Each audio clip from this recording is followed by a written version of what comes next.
ആദ്യമായി സ്വാഗതം ആശംസിക്കാൻ Kalakaumudi coordinating editor Shri Vadayar Sunil സാറിനെ ക്ഷണിക്കുന്നു.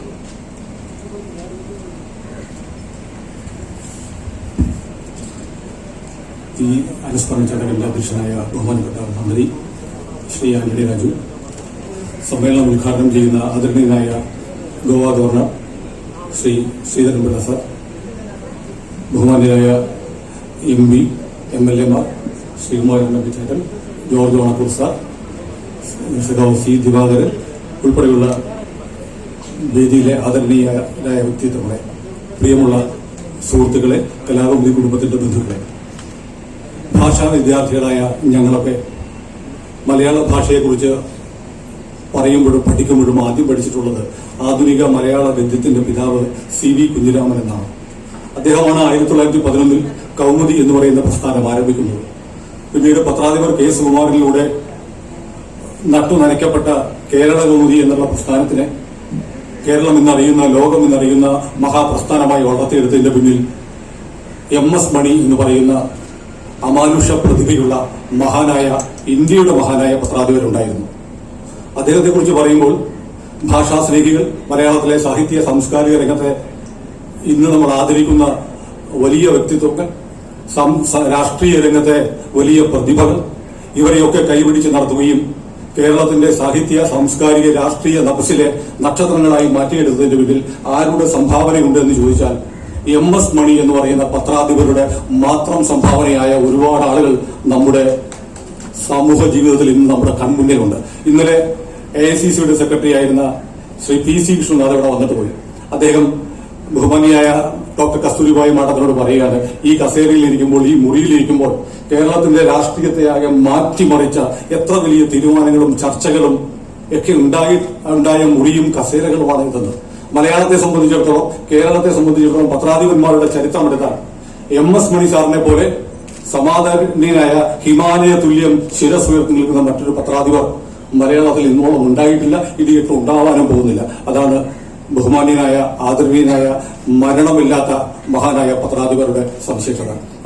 അദ്ദേഹം നമ്മളെ വിട്ടുപോയിട്ട് 3 വർഷങ്ങൾ കഴിഞ്ഞുവെങ്കിലും അദ്ദേഹത്തിന്റെ ഓർമ്മകൾ, അദ്ദേഹത്തിന് നേരത്തെ പറഞ്ഞ പോലെ അദ്ദേഹം നട്ടു നനച്ച് വളർത്തിയെടുത്ത മഹാവൃക്ഷങ്ങളുടെ തണലനുഭവിക്കുന്ന നമ്മളൊക്കെ മണിസാറിന്റെ സാന്നിധ്യം അനുഭവിച്ചറിയുന്നുണ്ട്. അദ്ദേഹത്തെ ഓർമ്മിക്കാൻ ഇന്ന് ചേരുന്ന ഈ സമ്മേളനത്തിൽ എത്തിച്ചേർന്ന മുഴുവൻ ആളുകളെയും ഞാൻ ആദ്യമായി സ്വാഗതം ചെയ്യുന്നു. അധികം ദീർഘിപ്പിക്കുന്നില്ല. നമ്മുടെ ഈ ചടങ്ങിൽ അധ്യക്ഷത വഹിക്കുന്ന ബഹുമാനീയനായ മന്ത്രി ശ്രീ ആന്റണി രാജുവിന് കലാകൗമുദി കുടുംബത്തിന്റെ പേരിൽ ഹൃദയപൂർവ്വം സ്വാഗതം ആശംസിക്കുന്നു. ബഹുമാന്യനായ ശ്രീ ശ്രീധരൻപിള്ള സാർ, നമുക്കറിയാം, ഒരു ഗവർണർ എന്ന് പറയുന്ന ആളെ ഒരു ചടങ്ങിൽ പങ്കെടുപ്പിക്കണമെങ്കിൽ ഒരുപാട് നടപടിക്രമങ്ങൾ പാലിക്കേണ്ടതുണ്ട്. പക്ഷേ ഞങ്ങളുടെ ഒരൊറ്റ ഫോൺ കോളിൽ ശ്രീധരൻപിള്ള സാർ പറഞ്ഞത്, ഇത് എന്റെ പരിപാടിയാണ്, ഞാൻ അവിടെ ഉണ്ടാകുമെന്നാണ് പറഞ്ഞത്. അങ്ങനെ എല്ലാ പ്രോട്ടോക്കോളുകളും മാറ്റിവെച്ച് നമുക്ക് വേണ്ടി, യഥാർത്ഥത്തിൽ നമ്മുടെ പരിപാടിയാണ് അദ്ദേഹം ആദ്യം വെക്കുന്നത്. ശിവരാത്രി ദിനമായ ഇന്ന് പോലും നമുക്ക് വേണ്ടി ഗോവയിൽ നിന്ന് എത്തിയതിനു ശേഷമാണ് അദ്ദേഹം മറ്റു പരിപാടികൾ ഏറ്റത്. അങ്ങനെ ഇത്രയും ദൂരം താണ്ടി കേരളത്തിലെത്തി മണിസാറിന്റെ സ്മരണ പുതുക്കുന്ന ഈ ചടങ്ങിലെത്തിയ ബഹുമാന്യനായ ഗവർണർക്ക് കലാകൗമുദി കുടുംബത്തിന്റെ എല്ലാ സ്നേഹ ആദരങ്ങളും അർപ്പിച്ച് സ്വാഗതം ആശംസിക്കുന്നു. ഈ സമ്മേളനത്തിൽ മണിസാർ എഴുതിയ 5 പുസ്തകങ്ങളുടെ 2ാം പതിപ്പിന്റെ പ്രകാശനം നിർവഹിക്കുന്നത് ബഹുമാന്യനായ ഗവർണറാണ്. മലയാളത്തിന്റെ സാഹിത്യ ചക്രവാളത്തിലെ മഹാമേരുക്കളായ ശ്രീകുമാരൻ നമ്പിച്ചേട്ടനും ഓണക്കൂർ സാറുമാണ് അത് ഏറ്റുവാങ്ങുന്നത്. അവരെ രണ്ടുപേരെയും കലാകൗമുദിയുടെ പേരിൽ ഹൃദയപൂർവ്വം ഞാൻ സ്വാഗതം ചെയ്യുന്നു. പ്രിയപ്പെട്ട MP ശ്രീ AM ആരിഫ്, അദ്ദേഹം ചേർത്തലയിൽ നിന്ന് നമ്മുടെ പരിപാടിക്ക് വേണ്ടി പറഞ്ഞു. അദ്ദേഹത്തോട് പറഞ്ഞു, നാട്ടില് ശിവരാത്രിയാണ്, കാണിച്ചുകുളങ്ങര ഉൾപ്പെടെയുള്ള പരിപാടികൾക്ക് ഇന്ന് ശിവരാത്രി അദ്ദേഹത്തിന്റെ സാന്നിധ്യം ഉറപ്പാക്കേണ്ടതാണ്. പക്ഷേ കലാകൗമുദി എന്ന് പറയുന്ന അദ്ദേഹത്തിന്റെ കഥകളും കവിതകളും ഒക്കെ മണിസാർ പ്രത്യേക താല്പര്യമെടുത്ത് പ്രസിദ്ധീകരിച്ചൊരു കാലമുണ്ട്. അതുകൊണ്ട് എനിക്കിവിടെ വരാതിരിക്കാനാവില്ല എന്ന് പറഞ്ഞാണ് അദ്ദേഹം ഇവിടെ എത്തിയിരിക്കുന്നത്. അദ്ദേഹത്തിനെ നേരത്തെ വിടണമെന്നും പറഞ്ഞിട്ടുണ്ട്. ഏതായാലും ഞങ്ങളുടെ ക്ഷണം എത്തിയ പ്രിയപ്പെട്ട MP ശ്രീ AM ആരിഫിന് കലാകൗമുദിയുടെ പേരിൽ ഹൃദയപൂർവ്വം സ്വാഗതം ആശംസിക്കുന്നു. നമ്മുടെ പ്രിയപ്പെട്ട MLA മാരായ M. വിൻസെന്റ്, VK പ്രശാന്ത് തുടങ്ങിയവരും ഈ പരിപാടിയിൽ സംബന്ധിക്കാൻ എത്തിയിട്ടുണ്ട്. അവർക്കും കലാകൗമുദി കുടുംബത്തിന്റെ പേരിൽ ഹൃദയപൂർവ്വം സ്വാഗതം ആശംസിക്കുന്നു. ഇനിയുള്ളത് നമ്മുടെ പ്രിയങ്കരനായ KV തോമസ് മാഷാണ്. എക്കാലവും കലാകൗമുദിയുടെ കൂടെ സഞ്ചരിച്ചുകൊണ്ടിരിക്കുന്ന ഒരാളാണ്. അദ്ദേഹത്തിന്റെ ആത്മകഥ ഇപ്പോൾ കലാകൗമുദിയിൽ സീരിയലൈസ് ചെയ്ത് വരുന്നുണ്ട്. തോമസ് മാഷും വളരെ ഹൃദയപൂർവ്വം സന്തോഷപൂർവ്വമാണ് നമ്മുടെ ക്ഷണം സ്വീകരിച്ച് കാലേക്കുട്ടി ഇവിടെ എത്തിച്ചേർന്നത്. അദ്ദേഹത്തെയും കലാകൗമുദി കുടുംബത്തിന്റെ പേരിൽ ഹൃദയപൂർവ്വം സ്വാഗതം ആശംസിക്കുന്നു. അടുത്തതായി പ്രിയപ്പെട്ട സഖാവ് സി ദിവാകരനാണ്. അദ്ദേഹത്തിന് സ്വാഗതം ആശംസിക്കുന്നതിന് അനൗചിത്യമാണ്. കാരണം കലാകൗമുദി കുടുംബത്തിന്റെ തന്നെ ഭാഗമാണ് സഖാവ് സി. എന്നാൽ പോലും മണി സാറിന്റെ ഏറ്റവും അടുത്ത സന്നദ്ധ സഹചാരികളിൽ ഒരാളായിരുന്ന ഏറ്റവും പ്രിയപ്പെട്ട സുഹൃത്തുക്കളിൽ ഒരാളായ ഞങ്ങളുടെ കുടുംബാംഗമായ സഖാവ് സി ദിവാകരനെയും ഹൃദയപൂർവ്വം സ്വാഗതം ആശംസിക്കുന്നു. ഈ സമ്മേളനത്തിൽ പങ്കെടുക്കുന്ന പ്രിയപ്പെട്ട സഖാവ് മാങ്കോട് രാധാകൃഷ്ണൻ, അദ്ദേഹവും നമ്മുടെ പ്രസ്ഥാനത്തിന്റെ തന്നെ ഭാഗമാണ്. അദ്ദേഹത്തെയും ഹൃദയപൂർവ്വം ഈ ചടങ്ങിലേക്ക് സ്വാഗതം ആശംസിക്കുന്നു. കലാകൗമുദി കുടുംബത്തിലെ എല്ലാ ആളുകളും, ബഹുമാനിയായ നമ്മുടെ ഡയറക്ടർ പത്രാധിപർ MS മണി സാറിന്റെ സഹധർമ്മിണി ഡോക്ടർ കസ്തൂരിബായി ഈ വേദിയിൽ സദസ്സിൽ ഏറ്റവും മുൻനിരയിലുണ്ട്.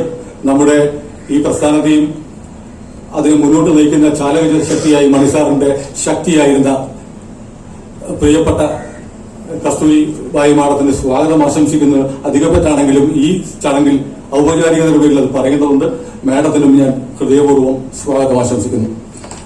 MS മണി സാറിന്റെ മകൾ, ഡൽഹിയിൽ ഒരുപാട് കാലം മാധ്യമ പ്രവർത്തകയായിരുന്ന പ്രിയപ്പെട്ട വത്സാമണി മാഡം, കലാകൗമുദിയുടെ മാനേജിംഗ് ഡയറക്ടർ ശ്രീ സുകുമാരൻ മണി എന്നിവരും ഈ വേദി ചടങ്ങിലുണ്ട്.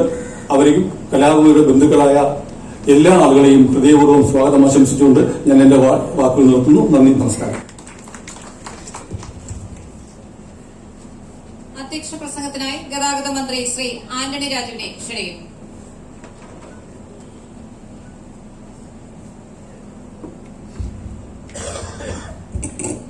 ഈ അനുസ്മരണ സമ്മേളനം ഉദ്ഘാടനം ചെയ്യുന്ന അഭിനന്ദനായ ബഹുമാനപ്പെട്ട ഗവർണർ അഡ്വക്കേറ്റ് PS ശ്രീധരൻപിള്ള അവர்களെ, ഈ വേദിയിൽ സന്നിഹിതരായിരിക്കുന്ന Shri M Arif MP, Shri Sreekumaran Thampi, doctor George Onakkoor, professor KV Thomas, Shri M Vincent, Shri Mankode Radhakrishnan, Shri Sukumaran Mani, പ്രിയമുള്ള സാമൂഹ്യ സാംസ്കാരിക രാഷ്ട്രീയ രംഗങ്ങളിലെ പ്രഗത്ഭരായ നേതാക്കന്മാരെ, മണിസാറിന്റെ കുടുംബാംഗങ്ങളെ, മാധ്യമ സുഹൃത്തുക്കളെ, സഹോദരി സഹോദരന്മാരെ, കഴിഞ്ഞ വർഷം ഇതേ ദിവസം നടന്ന മണിസാറിന്റെ അനുസ്മരണ സമ്മേളനത്തിലും എനിക്ക് സംബന്ധിക്കുവാൻ കഴിഞ്ഞിരുന്നു. കേരളത്തിന്റെ പത്രമാധ്യമ രംഗത്ത് നിറസാന്നിധ്യമായിരുന്ന മണിസാറിന്റെ അനുസ്മരണയാണ് ഇന്ന് നമ്മുടെ മനസ്സുകളിലൂടെ എല്ലാം കടന്നു പോകുന്നത്. കേരള രാഷ്ട്രീയത്തിന്റെ ഗതിവിഗതികൾ നിർണയിക്കുന്നതിൽ പലപ്പോഴും നിർണായകമായ പങ്ക് വഹിച്ചൊരു മുഖമാണ് മണിസാറിന്റെ മുഖം. എന്നാൽ തിരുവനന്തപുരത്തെ രാഷ്ട്രീയക്കാരെ സംബന്ധിച്ചിടത്തോളം പലരെയും വ്യക്തിപരമായി തന്നെ വളർത്തുന്നതിൽ, മുന്നോട്ട് നയിക്കുന്നതിൽ, അവർക്കൊക്കെ നിർലോഭമായ പിന്തുണ നൽകുന്നതിൽ മണിസാർ വഹിച്ച പങ്ക് വളരെ വലുതാണ്. കേരള രാഷ്ട്രീയത്തിൽ നിരവധിയായ വിഷയങ്ങളിൽ മണിസാർ തിരശ്ശീലയ്ക്ക് പിന്നിൽ നിന്നുകൊണ്ട് നടത്തിയ സംഭവബഹുലമായ ചരിത്ര യാഥാർത്ഥ്യങ്ങൾ നമ്മൾ പലർക്കും അറിയാം. പത്രാധിപരെന്ന നിലയ്ക്ക് കേരള കൗമുദിയുടെ വളർച്ചയ്ക്ക് നിസ്തുലമായ പങ്കാണ് അദ്ദേഹം ദീർഘകാലം വഹിച്ചത്. തുടർന്ന് അദ്ദേഹം തുടങ്ങിവെച്ച നിരവധി പ്രസ്ഥാനങ്ങളുണ്ട്. എഴുത്തുകാരൻ എന്നുള്ള നിലയ്ക്ക് അദ്ദേഹത്തിന്റെ പുസ്തകങ്ങൾ ഇന്ന് കേരള സാഹിത്യ ചരിത്രത്തിന്റെ ഭാഗമായി മാറിക്കഴിഞ്ഞിരിക്കുന്നു. അങ്ങനെ കേരളത്തിന്റെ പത്രമാധ്യമ രംഗത്ത് മാത്രമല്ല, സാംസ്കാരിക, സാമൂഹ്യ, രാഷ്ട്രീയ രംഗങ്ങളിലെല്ലാം തന്നെ വലിയ പങ്ക്, സംഭാവന നൽകിയ ഒരു വ്യക്തിത്വത്തിന്റെ നഷ്ടമാണ് മണിസാറിന്റെ വിടവാങ്ങലിലൂടെ നമുക്കെല്ലാം ഉണ്ടായത്. 3 വർഷം പിന്നിടുമ്പോഴും അദ്ദേഹത്തിന്റെ സ്മരണ ഇന്നും നമ്മുടെ മനസ്സുകളിലെല്ലാം ജ്വലിച്ചു നിൽക്കുകയാണ്. പുതിയ തലമുറയിലെ മാധ്യമ പ്രവർത്തകരെ സംബന്ധിച്ചിടത്തോളം അനുകരിക്കാവുന്ന ഒരു വലിയ മാതൃകയാണ് മണിസാർ എന്ന് എല്ലാവർക്കും അറിയാം. മനുഷ്യ സ്നേഹിയായ മണിസാർ, അതോടൊപ്പം തന്നെ പത്ര പ്രവർത്തന രംഗത്ത് നീതിയുടെയും ധർമ്മത്തിന്റെയും പടവാളുമായി മുന്നോട്ട് നീങ്ങിയ ഒരു വ്യക്തിത്വം, തന്റെ സഹപ്രവർത്തകർക്ക് ഒരു സഹോദരനായി എല്ലാവരും കൂടെ കൊണ്ടു നടന്ന ഒരു പ്രതിഭ. അങ്ങനെ ഏത് വിധത്തിൽ നോക്കിയാലും മണിസാറുമായി അടുപ്പമുള്ളവർക്ക്, പരിചയമുള്ളവർക്ക് അദ്ദേഹത്തെക്കുറിച്ച് നല്ലതല്ലാതെ, നന്മ നിറഞ്ഞ ഓർമ്മകളല്ലാതെ ഒന്നും സംഭാവന നൽകിയിട്ടില്ല. അങ്ങനെ ഒരു വ്യക്തിത്വത്തിന്റെ ഉടമയുടെ ഒരു അനുസ്മരണ സമ്മേളനം എന്നുള്ള നിലയ്ക്ക് ഇന്നിവിടെ ബഹുമാനപ്പെട്ട ഗവർണർ ഉൾപ്പെടെയുള്ള വിശിഷ്ട വ്യക്തികളെല്ലാം തന്നെ സന്നിഹിതരായിരിക്കുന്നത് ആ പ്രാധാന്യവും അതിന്റെ പൂർണ്ണ അർത്ഥത്തിൽ ഉൾക്കൊണ്ടുകൊണ്ട് തന്നെയാണ്. നിരവധി മഹത് വ്യക്തികൾ ഈ സമ്മേളനത്തിന് അനുസ്മരണ പ്രഭാഷണം നടത്താൻ എത്തിയിട്ടുള്ളതുകൊണ്ടും അഭിനന്ദനായ ഗവർണറുടെ സാന്നിധ്യവും അദ്ദേഹത്തിന് നിരവധി പരിപാടികളിലൊക്കെ സംബന്ധിക്കാനുള്ളതുകൊണ്ടും ഒരു ദീർഘമായ മറ്റു കാര്യങ്ങളിലേക്ക് കടക്കുന്നില്ല. മണിസാറിന്റെ പാവന സ്മരണയ്ക്ക് മുന്നിൽ ആദരാജ്ഞലിയോട് അർപ്പിച്ചുകൊണ്ട് എന്റെ എളിയ വാക്കുകൾ ഉപസംഹരിക്കുന്നു. നന്ദി. ശ്രീ MS മണി അനുസ്മരണ സമ്മേളനം ഉദ്ഘാടനം ചെയ്യാൻ ബഹുമാനപ്പെട്ട ഗോവ ഗവർണർ അഡ്വക്കേറ്റ് PS ശ്രീധരൻപിള്ളയെ ക്ഷണിക്കും.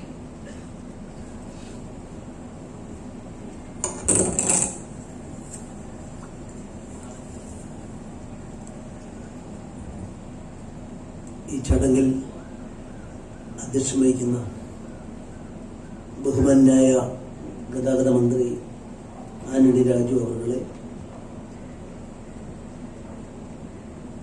ഇവിടെ സന്നിഹിതരായിട്ടുള്ള ബഹുമാനപ്പെട്ട MP MM ആരിഫ്,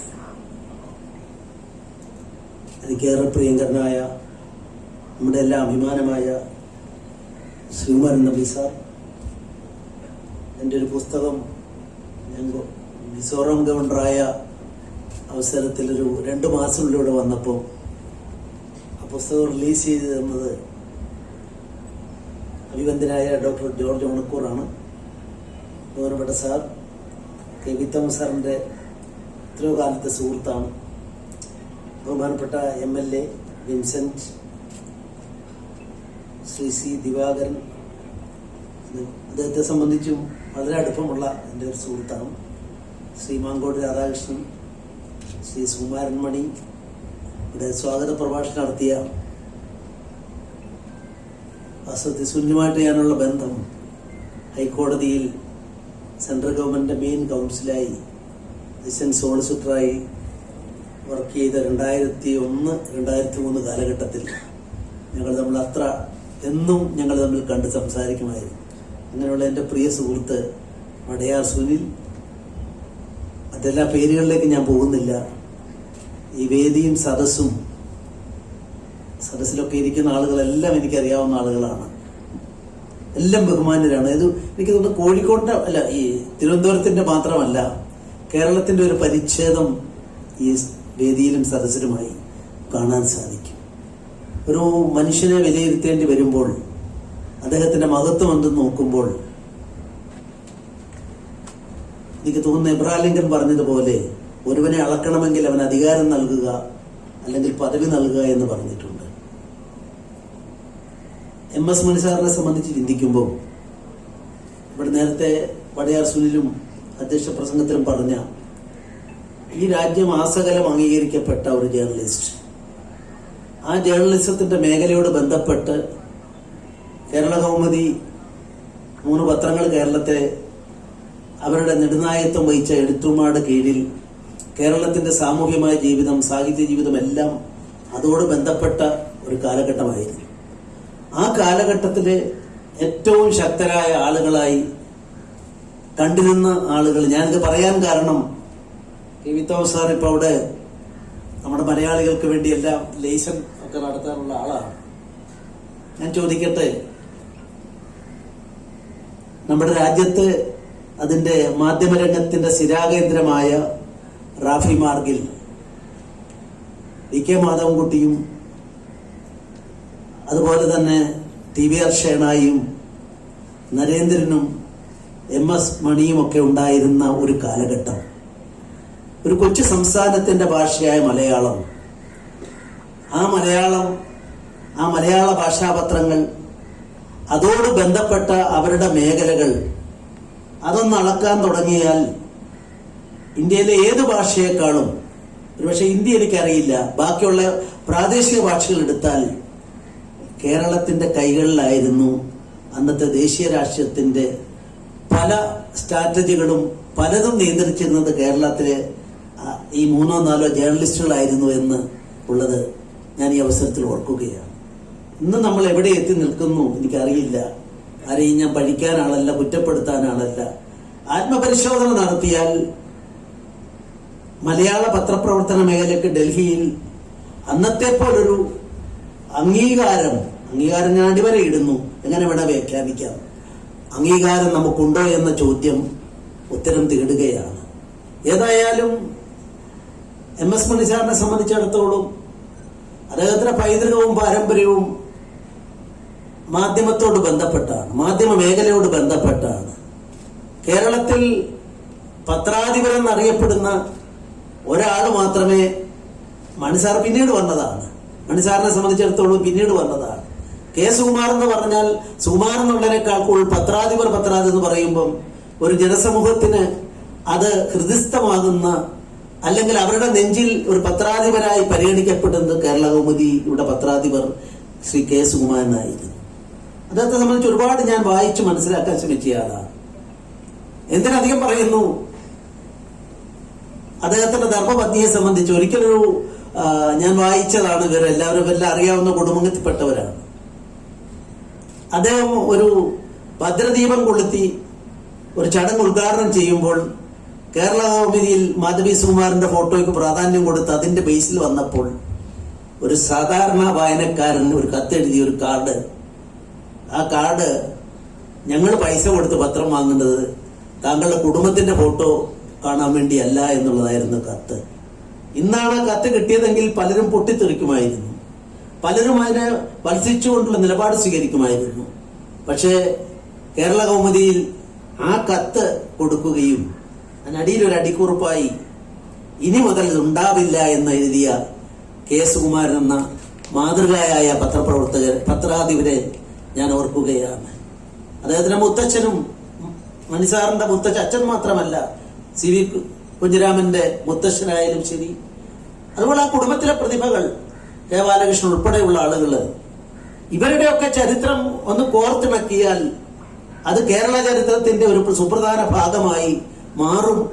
അങ്ങനെ ചരിത്രം സൃഷ്ടിക്കാൻ സാധിച്ച ആളുകളെ സംബന്ധിച്ചിടത്തോളം പത്രപ്രവർത്തനം രക്തത്തിൽ അലിഞ്ഞു ചേർന്നിരുന്ന ഒരാള്, അതുകൊണ്ടാവാം ബാലനായിരിക്കുമ്പോൾ തന്നെ അദ്ദേഹത്തെ സംബന്ധിച്ചിടത്തോളം എല്ലാം കമ്പോസിങ്ങും റിപ്പോർട്ടിങ്ങും എല്ലാം മെല്ലെ മെല്ലെ ലീഡർ റൈറ്റിങ്ങും എഡിറ്റോറിയലും എല്ലാം ഒരേപോലെ കൈകാര്യം ചെയ്യാൻ സാധിച്ച, അതായിരിക്കാം വടയാർ സുനിൽ ഇവിടെ പറഞ്ഞത്, അങ്ങനെ ഒരാള് ഇനി ഒരാൾ ഉണ്ടാകാൻ പോകുന്നില്ലെന്ന് പോലും ആത്മവിശ്വാസത്തോടെ പറയണമെങ്കിൽ ഞാൻ പറയുന്നത് അങ്ങനെ ഉണ്ടാകട്ടെ എന്നാണ്, ഉണ്ടാകില്ല എന്ന് പറഞ്ഞ നെഗറ്റീവിലേക്ക് ഞാൻ പോകുന്നില്ല. അപ്പൊ അത്രയും പ്രാഗൽഭ്യമുള്ള ഒരാളിനെ സംബന്ധിച്ചിടത്തോളം അദ്ദേഹത്തെ ദിഷണാശാലിയായ സുകുമാരൻ സാർ അയച്ചത് ഡൽഹിയിലേക്കാണ്.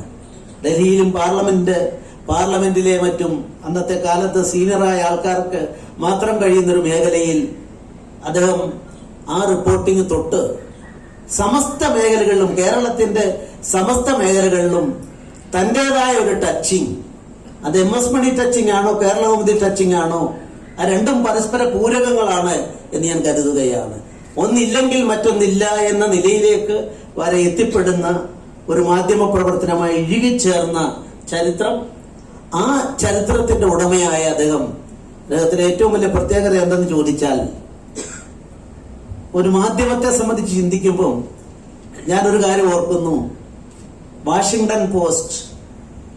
വാഷിംഗ്ടൺ പോസ്റ്റ് ഒരിക്കൽ ഒരു തെറ്റ് ചെയ്തതിനെ കുറിച്ച് ഒരുപക്ഷെ അത് താഴോട്ട് പോക്കിലേക്ക് വന്നപ്പോൾ അവരെ വിലയിരുത്തിയപ്പോൾ ഉണ്ടായൊരു അഭിപ്രായം, അത് പുറം ലോകം അറിഞ്ഞപ്പോൾ ഞാനത് വായിച്ച് മനസ്സിലാക്കിയപ്പോൾ എന്റെ സ്മൃതിപരത്തിലൂടെ അത് കടന്നു പോവുകയാണ്.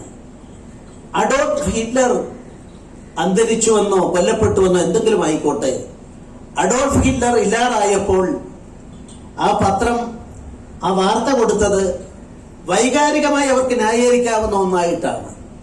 അതെന്തായിരുന്നു ഹെഡിങ് എന്ന് ചോദിച്ചാൽ, that bloody dog is no more, that bloody dog is no more എന്ന് ഹെഡിങ് കൊടുത്തുകൊണ്ട് വാഷിംഗ്ടൺ പോസ്റ്റ് അന്നൊരു ഇതിട്ടു. അന്നത്തെ വൈകാരികതയിൽ അതിനെ എല്ലാവരും ന്യായീകരിക്കുമായിരുന്നു. ഹിറ്റ്ലറോടുള്ള വെറും പത്രത്തോളമായിരുന്നു. ഹിറ്റ്ലർ നടത്തിയ നരനായാട്ടിൽ രക്തദാഹിയായ മനുഷ്യനെ വെച്ച് ഉപയോഗിച്ച വാക്ക് വൈകാരികമായി ചിന്തിക്കുമ്പോൾ അതിനെ ന്യായീകരിക്കാൻ അന്നത്തെ പത്രസാവധ്യ സമിതിക്കും എല്ലാവർക്കും കഴിഞ്ഞു. പക്ഷെ കുറെ കൊല്ലങ്ങൾക്ക് ശേഷം അവർ പശ്ചാത്തപിച്ചു. വാഷിംഗ്ടൺ പോസ്റ്റ് ഒരിക്കലും അങ്ങനെ ഒരു ഹെഡിങ് കൊടുക്കാൻ പാടില്ലായിരുന്നു എന്ന് ചിന്തിച്ചതായി ഞാൻ വായിച്ചത് ഇപ്പൊ ഓർക്കുന്നുണ്ട്. ഞാൻ പറയുന്നു, മാധ്യമങ്ങൾ അതാണ്. മൂല്യങ്ങളുടെ കാവൽക്കാരനാകാൻ സാധിക്കണം. എഡിറ്റോറിയൽ പേജിൽ നിങ്ങൾക്ക് വിമർശിക്കാം, ആരെയും എന്തും പറയാം, നിങ്ങളുടേതായ കാഴ്ചപ്പാട് പറയാം. കാഴ്ചപ്പാട് പറയാനുള്ളതാണ്. മറ്റു വാർത്തകളെ സംബന്ധിച്ചിടത്തോളം അവിടെ നിർഭയതയും നിഷ്പക്ഷതയും വേണ്ടതാണ്. അത് നെഗറ്റീവിസത്തിലേക്കാണ് ആളുകൾ പോകുന്നത്. ഞാൻ പത്രങ്ങളെ കുറ്റപ്പെടുത്തുന്നില്ല. ഉൽപ്പന്ന വിലയേക്കാൾ കുറഞ്ഞ വിലയ്ക്ക് ഒരു ഉൽപ്പന്നം വിൽക്കേണ്ടി വരുമ്പോഴുണ്ടാകുന്ന വിഷമാവസ്ഥ, ആ വിഷമാവസ്ഥ നേരിടാൻ മാധ്യമങ്ങൾ നെട്ടോട്ടമോടുകയാണ്. പരസ്യമെന്ന മഹാഭാവിയെ പിടികൂടാനുള്ള നെട്ടോട്ടത്തിൽ ആത്മാവ് നഷ്ടപ്പെടുന്ന മേഖലയായി മാധ്യമങ്ങൾ മാറുന്നു എന്ന് സംശയിക്കുന്ന ഒരു സാധാരണക്കാരനാണ് ഞാൻ. അതുകൊണ്ട് എങ്ങനെ ഈ മൂല്യങ്ങളെ പിടിച്ചു നിർത്താൻ സാധിക്കും? 30 പേജ് 32 പേജൊക്കെയുള്ള പത്രങ്ങൾ 2 രൂപയ്ക്കും 3 രൂപയ്ക്കും 4 രൂപയ്ക്കും വിൽക്കേണ്ടി വരുമ്പോൾ അതിന്റെ ഉൽപ്പന്ന ചെലവ്, പ്രിന്റിംഗ് കോസ്റ്റ്, പേപ്പർ കോസ്റ്റ് കൂട്ടിയാൽ തന്നെ അതിൽ കൂടുതൽ വരില്ലേ? അപ്പൊ ആ ഒരു രംഗത്ത് മൂല്യങ്ങളുടെ കാവൽക്കാരനാകാൻ ഒരു സമൂഹത്തിന് അത് നൽകാൻ നമുക്ക് ബാധ്യതയില്ലേ? ഞാൻ ഓർക്കുന്നു, 52 കാലഘട്ടത്തിൽ ആദ്യത്തെ പൊതു തെരഞ്ഞെടുപ്പ് വന്നപ്പോൾ മഹാനായ ജവഹർലാൽ നെഹ്റുവിനോട് അന്നത്തെ മാധ്യമങ്ങളോട് ചോദ്യം ചോദിച്ചു. പ്രായപൂർത്തി വോട്ടവകാശം നൽകിയിരിക്കുന്നു. പക്ഷെ ഇന്ത്യയിലെ അന്നത്തെ ജനങ്ങളിൽ 5 കൊല്ലത്തിലൊരിക്കൽ 52 തെരഞ്ഞെടുപ്പിൽ വിധികർത്താക്കളാകാൻ പോകുന്ന ജനങ്ങൾ, ആ ജനങ്ങളിൽ ഏതാണ്ട് 60% എഴുത്തും വായനയും അറിയാത്തവരാണ്. അവർക്ക് അവരുടെ പേരെഴുതാൻ അറിയില്ല. അവർക്ക് അവരുടെ വായിച്ചവരുടെ പേര് എഴുതിയത് വായിക്കാൻ സാധിക്കില്ല, ഒരു ഭാഷയിലും സാധിക്കില്ല. അങ്ങനെയുള്ള ആളുകളാണ് ന്യായാധിപന്മാരായ ഒരു രാഷ്ട്രത്തിന്റെ ഭാഗതയെ നിർണ്ണയിക്കാൻ പോകുന്നത്. അപ്പൊ അതിനെപ്പറ്റി ചോദിച്ചപ്പോൾ നെഹ്റുജി പറഞ്ഞ വാക്ക് രാഷ്ട്രീയക്കാരും മാധ്യമങ്ങളും പൊതുപ്രവർത്തകരും ഒക്കെ എഡ്യൂക്കേറ്റ് ദ മാസ്, ജനങ്ങളെ പത്രക്കാരെ പഠിപ്പിക്കും, രാഷ്ട്രീയക്കാരെ പഠിപ്പിക്കും. ആ പഠിപ്പിക്കുന്ന പഠനത്തിലൂടെ നല്ല വിധികർത്താക്കളാകാൻ അവർക്ക് സാധിക്കും. ഈ ഒരു വലിയ പ്രതീക്ഷയാണ് മഹാനായ ജവഹർലാൽ നെഹ്റു 52 കാലഘട്ടത്തിൽ പ്രകടിപ്പിച്ചത്. നാം ഇന്ന് എവിടെ നിൽക്കുന്നു? ഞാൻ എന്റെ 2 സുഹൃത്തുക്കളായ ആത്മസുഹൃത്തുക്കളായ 2 പേര് അവിടെ ഇരിക്കുന്നു. 50കളിൽ KPCC പ്രസിദ്ധീകരിച്ച പുസ്തകങ്ങള്, രാഷ്ട്രീയ പ്രബുദ്ധതയുണ്ടാക്കാൻ വേണ്ടിയുള്ള പുസ്തകങ്ങൾ എത്രയായിരുന്നു? നിങ്ങൾ കണക്ക് പരിശോധിച്ചാൽ എവിടെ നിന്നും കിട്ടില്ല. ഞാനൊരു റിസർച്ച് സ്കോളറെ പോലെ നോക്കിയപ്പോൾ വിമോചന സമരത്തിന്റെ ഒക്കെ കാലഘട്ടത്തിൽ മിനിമം 100ഓളം പുസ്തകങ്ങളെങ്കിലും കേരള പ്രദേശ് കോൺഗ്രസ് കമ്മിറ്റി അന്ന് കൊച്ചിയിൽ നിന്നും പ്രസിദ്ധീകരിച്ചിരുന്നു. കമ്മ്യൂണിസ്റ്റ് പാർട്ടിയുടെ CPI റഷ്യയുടെ ഒക്കെ ആ കത്തിജ്വലിച്ച കാലഘട്ടത്തിൽ ഏറ്റവും കുറഞ്ഞ വിലയ്ക്ക് മലയാളിക്ക് വായിക്കാൻ ഏറ്റവും പുസ്തകങ്ങൾ സംഭാവന ചെയ്ത ആ സംവിധാനം ഞാൻ ഓർക്കുന്നു. CPM അങ്ങനെയാണ്. എനിക്ക് പേടിയൊട്ട് എന്റെ സുരേഷ് ഇവിടെ ഇരിക്കുമ്പോ എന്നോട് പറയും, ഇപ്പൊ ഗവർണർക്ക് രാഷ്ട്രീയമില്ല എന്ന് പറയും. ഞാനൊക്കെ ഉള്ളപ്പോ ഒരു ഓഫീസ് ഉണ്ടായിരുന്നു, പുസ്തകശാല. ഇപ്പൊ അതെന്താക്കി? ഇപ്പൊ ഒന്നുമില്ല. അത് വലിയ കാറിടാനുള്ള സ്ഥലമാക്കി മാറ്റി. ഞാൻ പ്രസിഡന്റ് സ്ഥാനം കഴിഞ്ഞപ്പോൾ കുറ്റപ്പെടുത്താൻ പറയുന്നത്. എഴുത്തുമാനം അന്യമായാൽ ഒരു സമൂഹം എങ്ങോട്ട് പോകും? ഇതൊക്കെ നമ്മൾ ചിന്തിക്കേണ്ട. എല്ലാ പാർട്ടികളെ പറ്റി ഞാൻ പറഞ്ഞു, ഒരു പാർട്ടിയെ പറ്റിയല്ല. ആത്മപരിശോധന നടത്തേണ്ടതാണ്. We will have to educate the mass. അതിനവിടെ കയറി നിന്നുകൊണ്ട് അന്യനെ തെറി പറഞ്ഞാൽ വാർത്തയാകും, നെഗറ്റീവേ പത്രത്തിൽ വരുള്ളൂ. ശരിയല്ലേ? എങ്ങോട്ട് പോകും? ആര് പഠിപ്പിക്കും? കമ്മ്യൂണിസ്റ്റ് പാർട്ടിയുടെ പഴയ കാലത്തൊക്കെ എന്റെയൊക്കെ ചെറുപ്പത്തിൽ ഞാൻ അന്നും 13 വയസ്സ് പോലും ഒരേ ആശയത്തിന്റെ ഭാഗമാണ്. ഞാൻ പ്രസംഗം കേൾക്കാൻ പോകുന്ന അവസരത്തിൽ കമ്മ്യൂണിസ്റ്റ് പാർട്ടിയുടെ പ്രസംഗം ഒളിച്ചു നിന്ന് കേൾക്കും. ആ പ്രസംഗത്തിൽ റഷ്യ, ലോക തൊഴിലാളികൾക്ക് എവിടെയാണ്, ഇവരുടേതായ കാഴ്ചപ്പാട് പറയും. യോജിപ്പുണ്ടാവില്ല. ഇന്ന് അങ്ങനെയാണോ? സുരേഷിനോട് ഞാൻ 2-3 പ്രാവശ്യം ഇപ്പൊ ഇവിടെ പറയാൻ പാടില്ല, ഞാൻ മിസോറാമിൽ ഇരുന്നോണ്ട് ഞാൻ ഫോണിൽ കൂടെ പറഞ്ഞു, സുരേഷ് ചർച്ചയ്ക്കൊക്കെ പോകുമ്പോ പക്വതയല്ലേ വേണ്ടത് എന്ന് ചോദിച്ച ഓർമ്മയുണ്ടോ? അപ്പൊ ഇത് ഞാൻ ഒരാളെ പറ്റിയല്ല, എന്റെ സുഹൃത്തായിട്ട് ഞാൻ പറഞ്ഞതാണ്. നമ്മളൊക്കെ തമ്മിൽ ഒരു രാജനീതിക സംവിധാനത്തിൽ ശത്രു എന്ന പദത്തിന് എന്ത് പ്രസക്തിയാ? രാഷ്ട്രീയ ശത്രു. നമ്മുടെ ടാഗോറിന്റെ ഒരു ശ്രദ്ധേയമായ കവിതയുണ്ട്. ആ കവിതയിൽ ടാഗോർ പറയുന്നു, ദൈവം കുടികൊള്ളുന്നത് കൊടുങ്കാറ്റിലല്ല മന്ദമാരുതനിലാണ്. നമ്മൾ രാഷ്ട്രീയത്തിൽ പറയുന്നു കൊടുങ്കാറ്റ് പോലെ ആഞ്ഞടിച്ച രാഷ്ട്രീയ നേതാവ്. ടാഗോർ വിശദീകരിക്കുന്നുണ്ട്. അദ്ദേഹം പറയുന്നു, കൊടുങ്കാറ്റ് നശീകരണത്തിന്റെ പ്രതീകമാണ്. എല്ലാത്തിനെയും ഇല്ലായ്മ ചെയ്യാൻ, അടിച്ച് തകർത്ത് തരിപ്പണമാക്കാൻ സാധിക്കും. മന്ദമാരുതൻ ഒരു തലോടലാണ്. ആ തലോടലിൽ നമുക്ക് ആശ്വാസത്തിന്റെ കുളിർമ ലഭിക്കുന്നു. ആ കുളിർമയിലാണ് ദൈവം കുടികൊള്ളുന്നത്. മറ്റൊരു ഗ്രീസ് സങ്കല്പം അനുസരിച്ച് ചെകുത്താൻ കുടികൊള്ളുന്നത് കൊടുങ്കാറ്റിലും മന്ദമാരുതനിൽ ദൈവം കുടികൊള്ളുന്നു എന്നൊരു സങ്കല്പമാണ് ആ കവിതയുടെ അടിസ്ഥാനമെന്നാണ്, ടാഗോറിന്റെ ആ കവിതയുടെ അടിസ്ഥാനമെന്നാണ് ഞാൻ കരുതുന്നത്. അതുകൊണ്ട് നമുക്ക് കുളിർമയുള്ളവരാകാം. MS മണി ആശയപരമായി ഒരുപാട് ആളുകളെ ആഞ്ഞടിച്ചയാളാണ്. പക്ഷെ ഒരു കൊടുങ്കാറ്റായിരുന്നില്ല. അദ്ദേഹത്തെ പറ്റി ഞാൻ വായിച്ചു. ഒരു മുഖ്യമന്ത്രിക്കെതിരായി ഒരു മോശപ്പെട്ട വാർത്ത കൊടുക്കേണ്ടി വന്നപ്പോൾ ആ വാർത്ത സ്കൂപ്പുമായി ഓടിയെത്തിയ തന്റെ കീഴിലുള്ള പത്രപ്രവർത്തകന്റെ ആത്മവിശ്വാസം, അവൻ ആവേശത്തോടെയാണ് ആ വാർത്തയുമായി വരുന്നത്. അദ്ദേഹം സഞ്ചരിച്ച ഈ രാഗവും അനുരാഗവും എന്ന് പറഞ്ഞതുപോലെ രാഗത്തിനോടൊപ്പം ഉള്ളതാണ് അനുരാഗം. അതുകൊണ്ട് രാഗവും അനുരാഗവും നല്ലതാണ്.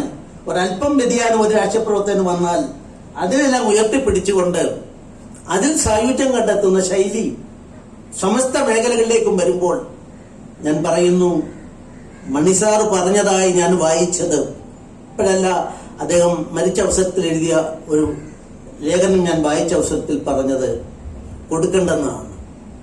അപ്പൊ ഈ കൊണ്ടിയെന്ന ജേർണലിസ്റ്റ് ആകെ ഒരു വലിയ പ്രതീക്ഷയോടെ ഒരു സ്കൂപ്പ്, അങ്ങനെ ഒരു വാർത്ത കൊടുത്താൽ ഉണ്ടാകുന്ന അദ്ദേഹത്തിന്റെ പത്രത്തിനും മറ്റുമുണ്ടാകുന്ന നേട്ടങ്ങളെ കുറിച്ച്, അത് കൊടുക്കുന്ന ജേർണലിസ്റ്റിനുണ്ടാകുന്ന കലോറി ഓഫ് സാറ്റിസ്ഫാക്ഷനെ കുറിച്ച് ഇതെല്ലാം ആലോചിച്ച് വന്ന അദ്ദേഹത്തിന്റെ പ്രത്യാശക്കേറ്റ തിരിച്ചടിയായിരുന്നു.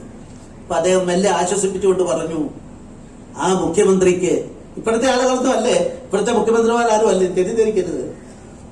അദ്ദേഹം പറഞ്ഞു, 2 പെൺമക്കളില്ലേ, നമ്മൾ കുറച്ചുകൂടെ ആലോചിച്ച് നമുക്ക് കൊടുക്കാം എന്ന് പറഞ്ഞ് ആ വാർത്ത അദ്ദേഹം നിരുത്സാഹപ്പെടുത്തി എന്ന് പറയുന്നു. ഞാനിത് പറയുന്നത് അദ്ദേഹം കൊടുങ്കാറ്റല്ല, ആർക്കും കുളിർമ നൽകുന്ന ഒരു മന്ദമാരുതനായിരുന്നു എന്നുള്ള എന്റെ അഭിപ്രായം പറയാനാണ്. അന്വേഷണാത്മക പത്രപ്രവർത്തനത്തിന് അദ്ദേഹത്തിന്റെ സംഭാവനകൾ, പത്രധർമ്മം നിറവേറ്റുന്നതിലുള്ള ജാഗ്രത, ഇതിലൊക്കെ അപ്പുറത്ത് മാനവികത, മനുഷ്യസ്നേഹം, ആ മനുഷ്യസ്നേഹം ആവോളമുണ്ടായിരുന്നയാളാണ്. കേരളത്തിന്റെ ചരിത്രം പരിശോധിച്ചാൽ ക്രൂരമാണ് നമ്മുടെ സമീപനം എന്ന് എനിക്ക് പലപ്പോഴും തോന്നാറുണ്ട്. 2 സംസ്ഥാനങ്ങളിൽ ഗവർണറായിരുന്നത് കൊണ്ട് ഞാൻ പറയുന്നു, തല്ലിക്കെടുത്താനുള്ള വ്യഗ്രത മലയാളികൾക്ക് മറ്റ് ഏത് പ്രദേശത്തെക്കാളും കൂടുതലായി ഉണ്ടെന്നുള്ള, ഒരാളെ നശിപ്പിക്കാൻ എന്തും ചെയ്യാം. MK നായർക്ക് എന്ത് സംഭവിച്ചു? രാജംപിള്ളയ്ക്ക് എന്ത് സംഭവിച്ചു? നമ്മുടെ അമുൽ കുര്യൻ എന്ത് സംഭവിച്ചു? നമ്മുടെ മാതൃകകളായി ലോകമെമ്പാടും വളർന്നു വന്നവരെല്ലാം എന്തേ അവരെല്ലാം അവരുടെ അവസാന ഘട്ടത്തിൽ വേദനിക്കുന്നവരായി വൃന്ദഗതരായി മാറി എന്നുള്ളത് ആരും ചിന്തിക്കാറില്ല. MK നായരുടെ 100ാം അദ്ദേഹത്തിന്റെ 100ാം പിറന്നാളിനോടനുബന്ധിച്ച് ഒരാൾ ഇവിടെ പറയാൻ, ഞാൻ ഇവിടെ അദ്ദേഹത്തോട് അത്രയും മലയാളികൾക്ക് വേണ്ടി ചെയ്ത ഒരാളെ പറയാൻ സാധിക്കുമോ? അദ്ദേഹത്തെ പോലെ പ്രതിഭയെ നമ്മുടെ IAS മേഖല എപ്പോഴെങ്കിലും ഉണ്ടാക്കിയിട്ടുണ്ടോ? കേന്ദ്രത്തില് 3 മാസം കഴിഞ്ഞാൽ ഏറ്റവും ശ്രദ്ധേയനായ നമ്മുടെ ക്യാബിനറ്റ് സെക്രട്ടറി ആയിട്ട് ഒരു മലയാളിക്ക് അവസരം കിട്ടപ്പോഴാണ് CBIക്കാരുടെ കേസിൽ കുടുങ്ങിയത്. ഞാൻ ആ പശ്ചാത്തലത്തിൽ പോകുന്നില്ല. അന്നത്തെ മണിസാറിന്റെ നിലപാടുമല്ല ഞാൻ പറയുന്നത്. പിന്നീട് മണിസാറ് ആ MKK നായരെ സഹായിക്കാൻ കാണിച്ച അദ്ദേഹത്തിന്റെ ജീവചരിത്രം വന്നത് കലാകൗമുദിയിലാണ്. ഞാൻ ഇതെല്ലാം ആലോചിച്ചുകൊണ്ടാണ് പറയുന്നത്.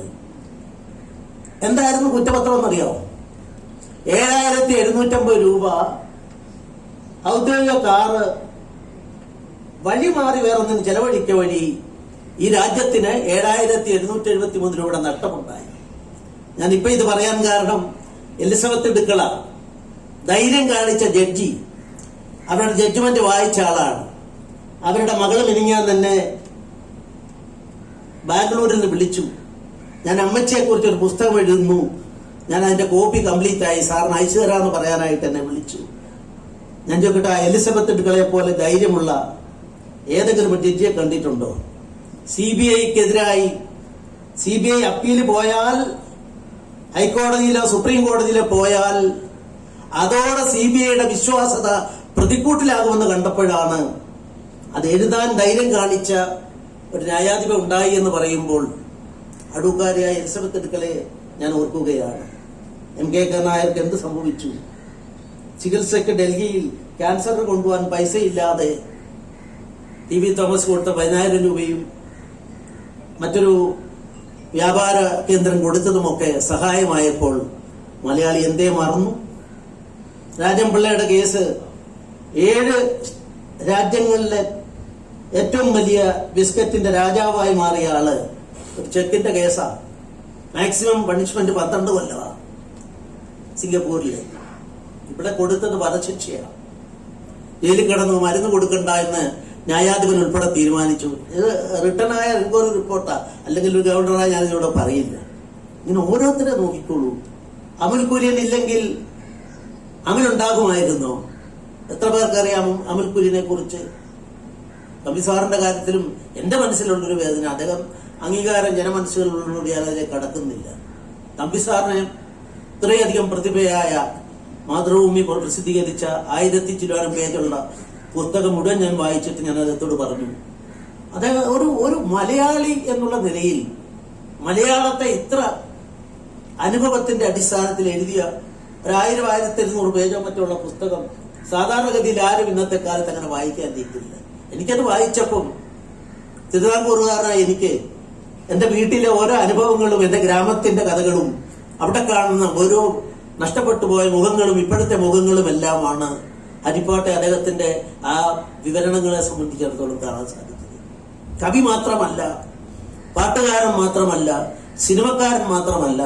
അപ്പൊ എനിക്കത് തോന്നി. പക്ഷെ അർഹമായ അംഗീകാരം നമ്മുടെ സമൂഹം കൊടുത്തോ എന്ന ചോദ്യം ഞാനൊന്നും ഉത്തരം പറയുന്നില്ല. നിങ്ങളുടെ എല്ലാം അറിവിലേക്കായി നിങ്ങൾക്ക് വിട്ടുതരികയാണ്. അങ്ങനെയുള്ള ഈ ബന്ധങ്ങൾ മണിസാറിനെ സംബന്ധിച്ചിടത്തോളം കലാകൗമുദി യുവത്വത്തിന്റെ ഏറ്റവും വലിയ ഒരു പ്രതീകമായി, ഒരു പ്രസ്റ്റീജായി കൊണ്ടു നടന്ന ഒരു തലമുറയുണ്ടായിരുന്നു. മാതൃഭൂമി ആഴ്ചപ്പതിപ്പ് ഇപ്പോഴും എല്ലാ ലക്കവും പ്രിന്റ് അത് എടുത്ത് ബൈൻഡ് ചെയ്ത് സൂക്ഷിക്കുന്ന കുടുംബങ്ങൾ മലബാറിലുണ്ട്. കലാകൗമുദി എഡിറ്റോറിയലുകൾ സൂക്ഷിക്കുന്ന ആളുകൾ ഒരു കാലഘട്ടം, ഇപ്പോഴെനിക്കറിയില്ല, സുല്ല ഞാൻ കുറച്ച് കാണുകയല്ല, ഇപ്പൊ ഉണ്ടോയെന്ന് എനിക്കറിയില്ല. ഒരു കാലഘട്ടത്തിൽ ഈ ഓർമ്മകളും ആ ഓർമ്മകൾ നമുക്കെല്ലാം നൽകുന്ന ആവേശവും നമ്മുടെ മാധ്യമരംഗം തിരിച്ചുവരവിന്റെ പാതയിലാണ്, എഴുത്തിന്റെ മേഖല തിരിച്ചുവരവിന്റെ പാതയിലാണ്. അതുകൊണ്ടാണ് നിയമസഭയിൽ ഞാൻ ഗോവയിൽ ഇരുന്നുകൊണ്ട് വായിച്ചു 8 കോടി രൂപയുടെ 7 കോടി രൂപയുടെ പുസ്തകം നിയമസഭയിലെ ബുക്ക് എക്സിബിഷനിൽ വിറ്റഴിച്ചു അത്രേ.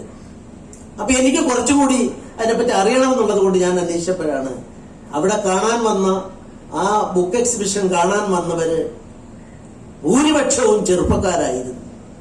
അതുകൊണ്ട് വായന മരിക്കുന്നു, എല്ലാം വിനാശത്തിലേക്കാണെന്ന് പറയുന്നത്, ആ പറയുന്ന കാര്യത്തോട് എനിക്ക് യോജിപ്പില്ല. ബഹുമാനപ്പെട്ട ഓർണക്കൂർ സാറുള്ളതുകൊണ്ട് ഞാൻ പറയുകയാണ്, എഴുതുക. ഇതൊക്കെ വായിക്കുന്ന ഒരു തലമുറയുണ്ടാവും. ആ തലമുറയാണ് ഒരു സമൂഹത്തിന്റെ വഴികാട്ടികൾ. അതുകൊണ്ടാണ് ആർണോൾഡ് ടോയിൻബി പറഞ്ഞത്, ഒരു സമൂഹത്തെ മാറ്റുന്നത് ജനക്കൂട്ടമല്ല, ആൾക്കൂട്ടമല്ല, creative minority of a society. ഒരു സമൂഹത്തിലെ ചെറിയൊരു വിഭാഗമുണ്ട്, അവരാണ് മാറ്റമുണ്ടാക്കുന്നത്. ഫ്രഞ്ച് വിപ്ലവം എത്ര പേരുടെ പങ്കാണ്? റഷ്യൻ വിപ്ലവം എത്ര പേരുടെ മസ്തിഷ്കത്തിൽ ഉദിച്ചതാണ്? We can call them as creative minority. Indian സ്വാതന്ത്ര്യ സമരത്തിൽ പങ്കെടുത്ത ഇന്ത്യക്കാരുടെ എണ്ണം എത്രയെന്ന് ചോദിച്ചാൽ പോപ്പുലേഷന്റെ 5%, 6%, 7%-ത്തിനപ്പുറം പോകില്ല. പക്ഷെ അവര് ക്രിയേറ്റീവ് മൈനോറിറ്റി ആയപ്പോഴാണ് നമ്മുടെ രാജ്യത്തിന് സ്വാതന്ത്ര്യം കിട്ടിയത്. ഞാൻ അതുകൊണ്ട് പറയാൻ ആഗ്രഹിക്കുന്നു, മണിസാറിനെ സംബന്ധിച്ചിടത്തോളം അദ്ദേഹം ഈ ക്രിയേറ്റീവ് മൈനോറിറ്റിയുടെ ഏറ്റവും വലിയ അപ്പോസ്തലനായി ഞാൻ കണ്ടയാളാണ്. ഞാൻ അദ്ദേഹത്തിന്റെ ഓർമ്മയ്ക്ക് മുമ്പിൽ നമ്രശിരസ്കനാകുന്നു. ഞാൻ നിങ്ങൾക്ക് എല്ലാവർക്കും വേണ്ടി അദ്ദേഹത്തിന്റെ ഈ ഓർമ്മയിൽ അദ്ദേഹത്തിന്റെ വേണ്ടിയുള്ള കേരളം സ്മാരകങ്ങളോ എന്താണെന്ന് എനിക്കറിയില്ല. കേരളീയ സമൂഹം, ഈ കുടുംബം മാത്രമല്ല, കേരളീയ സമൂഹം ഒന്നടങ്കം അത് ഏറ്റെടുത്തുകൊണ്ട് ഉചിതമായ ഒരു സ്മാരകം അദ്ദേഹത്തിന് വേണ്ടി പൊതുസമൂഹത്തിൽ അത് സൃഷ്ടിക്കാൻ നമുക്ക് സാധിക്കണമെന്നുള്ള അഭ്യർത്ഥനയോട്, അപേക്ഷയോട് എന്റെ വാക്കുകൾക്ക് വിരാമമിടുന്നു. എല്ലാവർക്കും എന്റെ വിനീതമായ നമസ്കാരം. ജയ് ഹിന്ദ്. അടുത്തതായി MS മണിസാറിന്റെ 5 പുസ്തകങ്ങളുടെ 2ാം പതിപ്പ് പ്രകാശനം ചെയ്യുവാൻ ബഹുമാനപ്പെട്ട ഗവർണറെ ക്ഷണിക്കുന്നു. പുസ്തകങ്ങൾ ഏറ്റുവാങ്ങുന്നതിനായി ബഹുമാനായ ശ്രീകുമാരൻ തമ്പി സാറിനെയും ജോർജ് ഓണക്കൂർ സാറിനെയും ക്ഷണിക്കുന്നു.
അനുസ്മരണ പ്രഭാഷണത്തിനായി ശ്രീ AM ആരിഫ് എംപിയെ ക്ഷണിക്കുന്നു.